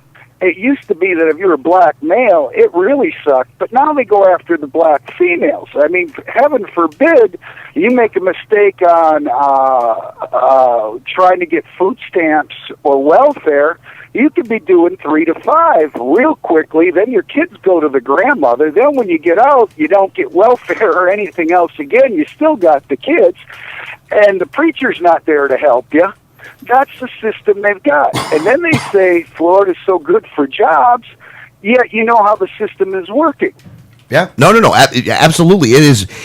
There is so many levels in which, and how it currently is a little bit messed up. I know in the first hour we were talking about how grateful we were that we lived in America, but, we had to get to reality by the third hour, actually, and talk about this. And you're right. If you... you know who else suffers in this too? And there's another grouping of people that suffer. And that grouping is people that are legitimately have their rights infringed upon. People that are, it's rape, it's theft, it's murder, it's these other things. Is that because they've inundated the court system with so many things that shouldn't be there? Is that the things that should be there, the people that are wronged, are not looked at in the same aspect because they can't make any money off of it. And I think that's really where we've gotten to in society. And I think that if a candidate for sheriff would run, you could run talking like a guy like Grady Judd talks. Because the reason the guy wins is because people misunderstand what he's trying to do. Instead of, if somebody went out there and said, look, if you had your rights infringed upon, our sheriff's department is not going to rest until we get to the person that perpetrated those crimes. But when it comes to that, if you are doing something that would be considered a non-violent offense or a non-victim crime, is that stuff we're just not going to worry about anymore, because it doesn't need to be worried about, because we have murders going on, we have deaths going on, we have rapes going on, we have people being robberies. And if the criminals know that, then they're not going to do that kind of stuff in that area, and it's going to make the area safer. But we have to address the socioeconomic situation. And actually, as libertarians, I think that we do need to address those issues and to really show our solutions in a much greater way than we have in the past. And I think that we've been trying to do that. We've had some success in doing that, and I think that some places we haven't. I think Lucas and what they've done with that community center down in Pinellas County is a great thing, because basically the government said, we're going to shut this thing down. We don't want to deal with it anymore. Lucas comes in along with a lot of other people and says, well, we have a community solution that will fix this. They got the thing up and running, which means how many lives is that community center going to save from a life that would be not good? And I think that you're going to have a lot there. But what were you going to say, Danielle? Well, I mean, years ago as a restaurant manager, and we had been robbed. Literally come in, someone had come in, broken both of our doors and robbed the place. And when I called the Pasco County Sheriff's Office, she was like, well, do you need me to send deputies, or can I just write you a report and you just tell me what was missing? And they wouldn't even come down to a business that had been victimized, that had been robbed. But yet they're staking out this tire place because of someone who they think is selling pills, which I'm not condoning selling pills. I'm not. But we need to focus on the people who are being victimized. Yeah. And that can stop those people moving forward, because you're right. Once you get caught up in the system, it is there to milk you as much as they possibly can. That they're there to do that. I mean, look, if you don't believe me, go to traffic court for a day. Pick the place. I don't care.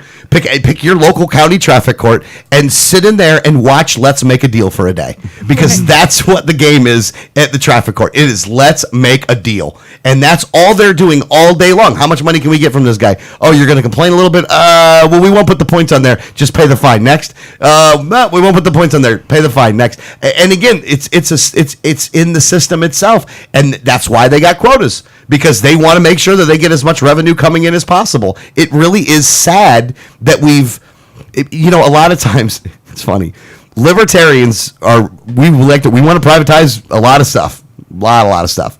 However, there is one area in which I think you do have a very large majority of libertarians that are very much anti-privatizing, and that's the jails.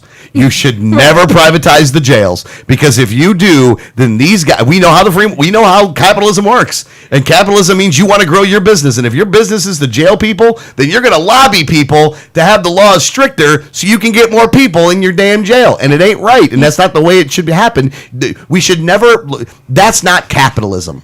No, you should. You know what I mean? I know they're using. Go ahead, Danielle. You should never be financially incentivized by putting someone in a cage. Correct. I'm sorry. What were you going to say, Pete? I'm sorry, Greg. Go ahead. I was just going to say the for-profit prison system's bought in both of the major parties.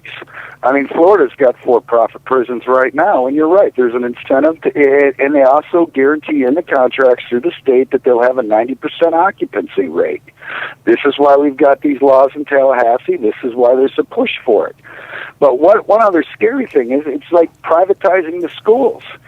If you look at the school standards of a privatized school, when you can hire uncertified teachers to teach your kids, and when you have no testing standards that they have to follow, it becomes a giant business. And if the kids aren't learning, the business is doing well. And the sad thing about it is there's never any accountability. We see it now with some of, not necessarily the charter schools, but I can tell you the Christian schools. I know one personally that there's no qualified teachers in there, and there's really no state regulation to make sure that they do have them. When the teacher's making $9 an hour and calls in sick because they're interviewing for another job, the person in charge sends the students to the chapel. That's what they do, and it's a giant moneymaker. If you look at President Obama with his Secretary of Education, they're extremely pushing that. Bill Gates is flooding a lot of money in it. Bill Gates floods money in it not because he's crazy about education. It's because the schools that get his money are put in his computer systems. Yeah. And there's no, whether they work for education or not, but he's a giant hero. Now, the one young lady mentioned North Korea. That's the ideal education system in America right now. Teach kids, don't teach them about history, don't teach them about civics, don't teach them about politics. Teach them to be an obedient droid that knows numbers and never question authority. Well, hey, Pete. Pete. Oh, no, absolutely, Pete. Hey, we only got a couple minutes left for the hour on the show. I do appreciate your call, though, man. Always enjoyable, because I think you called a couple weeks back, too. Always enjoy you calling in, even though we may have some disagreements in some areas, but it seems like we can always find ways to have a good conversation. We appreciate it, Pete. Take care, guys. Bye. Yep, I thanks. enjoy listening. Oh, thank you very much. Now, Greg, what were you going to say? I actually want Greg's opinion on this, and the reason why is because I put this out very publicly, and I've gotten a lot of heat from law enforcement families. But Greg actually is from a law enforcement family. Mm-hmm. Yes, my dad's a retired police officer. I was a child who stayed up. My dad worked night shift in the worst neighborhood in the city because he arrested the governor's son. He arrested the governor's son on cocaine possession, and within a week he was now assigned to the night shift in the worst neighborhood in the city. He was the only white person, including the police, in that neighborhood. And they knew that. They knew that this was the highest crime area, and they put him there hoping to make him pay. And I would stay up late at night worried that my father would not be coming home. My mother would listen. My dad ultimately took a hammer to the police band radio that my mother would sit and listen to, because we would worry that he would not be coming home. And I don't think that it's fair that me and my mom are who gets accounted for, but the children of the other citizens don't matter. To your point, The children and families of police officers are not the only children and families that matter. If a cop kills a father because his hands are moving erratically, someone is still without a father. I don't care whether the cop or the criminal has a child without a father. Somebody is without a father because somebody is a trigger-happy crazy man. You don't want to see anybody that's fatherless either. That's the thing. I don't want to Exactly. see the police officer die, and I don't want to see the other person die either. Exactly. It's no more fair to me as the son of a police officer to wake up in the morning and find out my dad's dead than it is fair to another child who wakes up and finds out his dad is dead because he didn't raise his hands in a timely fashion. Yeah, no, you're absolutely right, and and again, one of the other things is that we want to fight this. We want to fight all of the laws and rules that they have in order to make the police safer. If there's not that many rules that they have to worry about, and they only got to worry about the victim crimes, you know what, man? That's going to make their police job a lot easier to do than what it is currently right now. It's got to be very difficult to do that job because literally everybody's breaking the law 5 times a day. And now the police got to make a determination as to which one we're going to be promoting this week. Which one are we going to be going after now? What's the big deal now? What's the thing the media is driving now? And that's what happens is media drives this agenda. It makes the cops on edge. The cops ends up shooting somebody, makes the citizens on edge. Then you have what happened down in St. Pete where the couple people actually killed the cops. You know what I mean? And then you have it's only going to go back and forth until we fix this. Go ahead. You've made a standoff between the people and the police right now. And that has to end. To where you have regular citizens who are doing nothing wrong that are literally afraid of the police coming to their door. And and it's our money that's paying them. Let's call a spade a spade. This is our money that we're paying to be afraid of someone. That's ridiculous, and that's what's happened. When I'm on the street going, what's that next to me? And I find out it's an MRAP on the streets of us. This is a war zone vehicle that we're driving next to, that the police are killing people because they threw their hands up erratically and not even saw a weapon.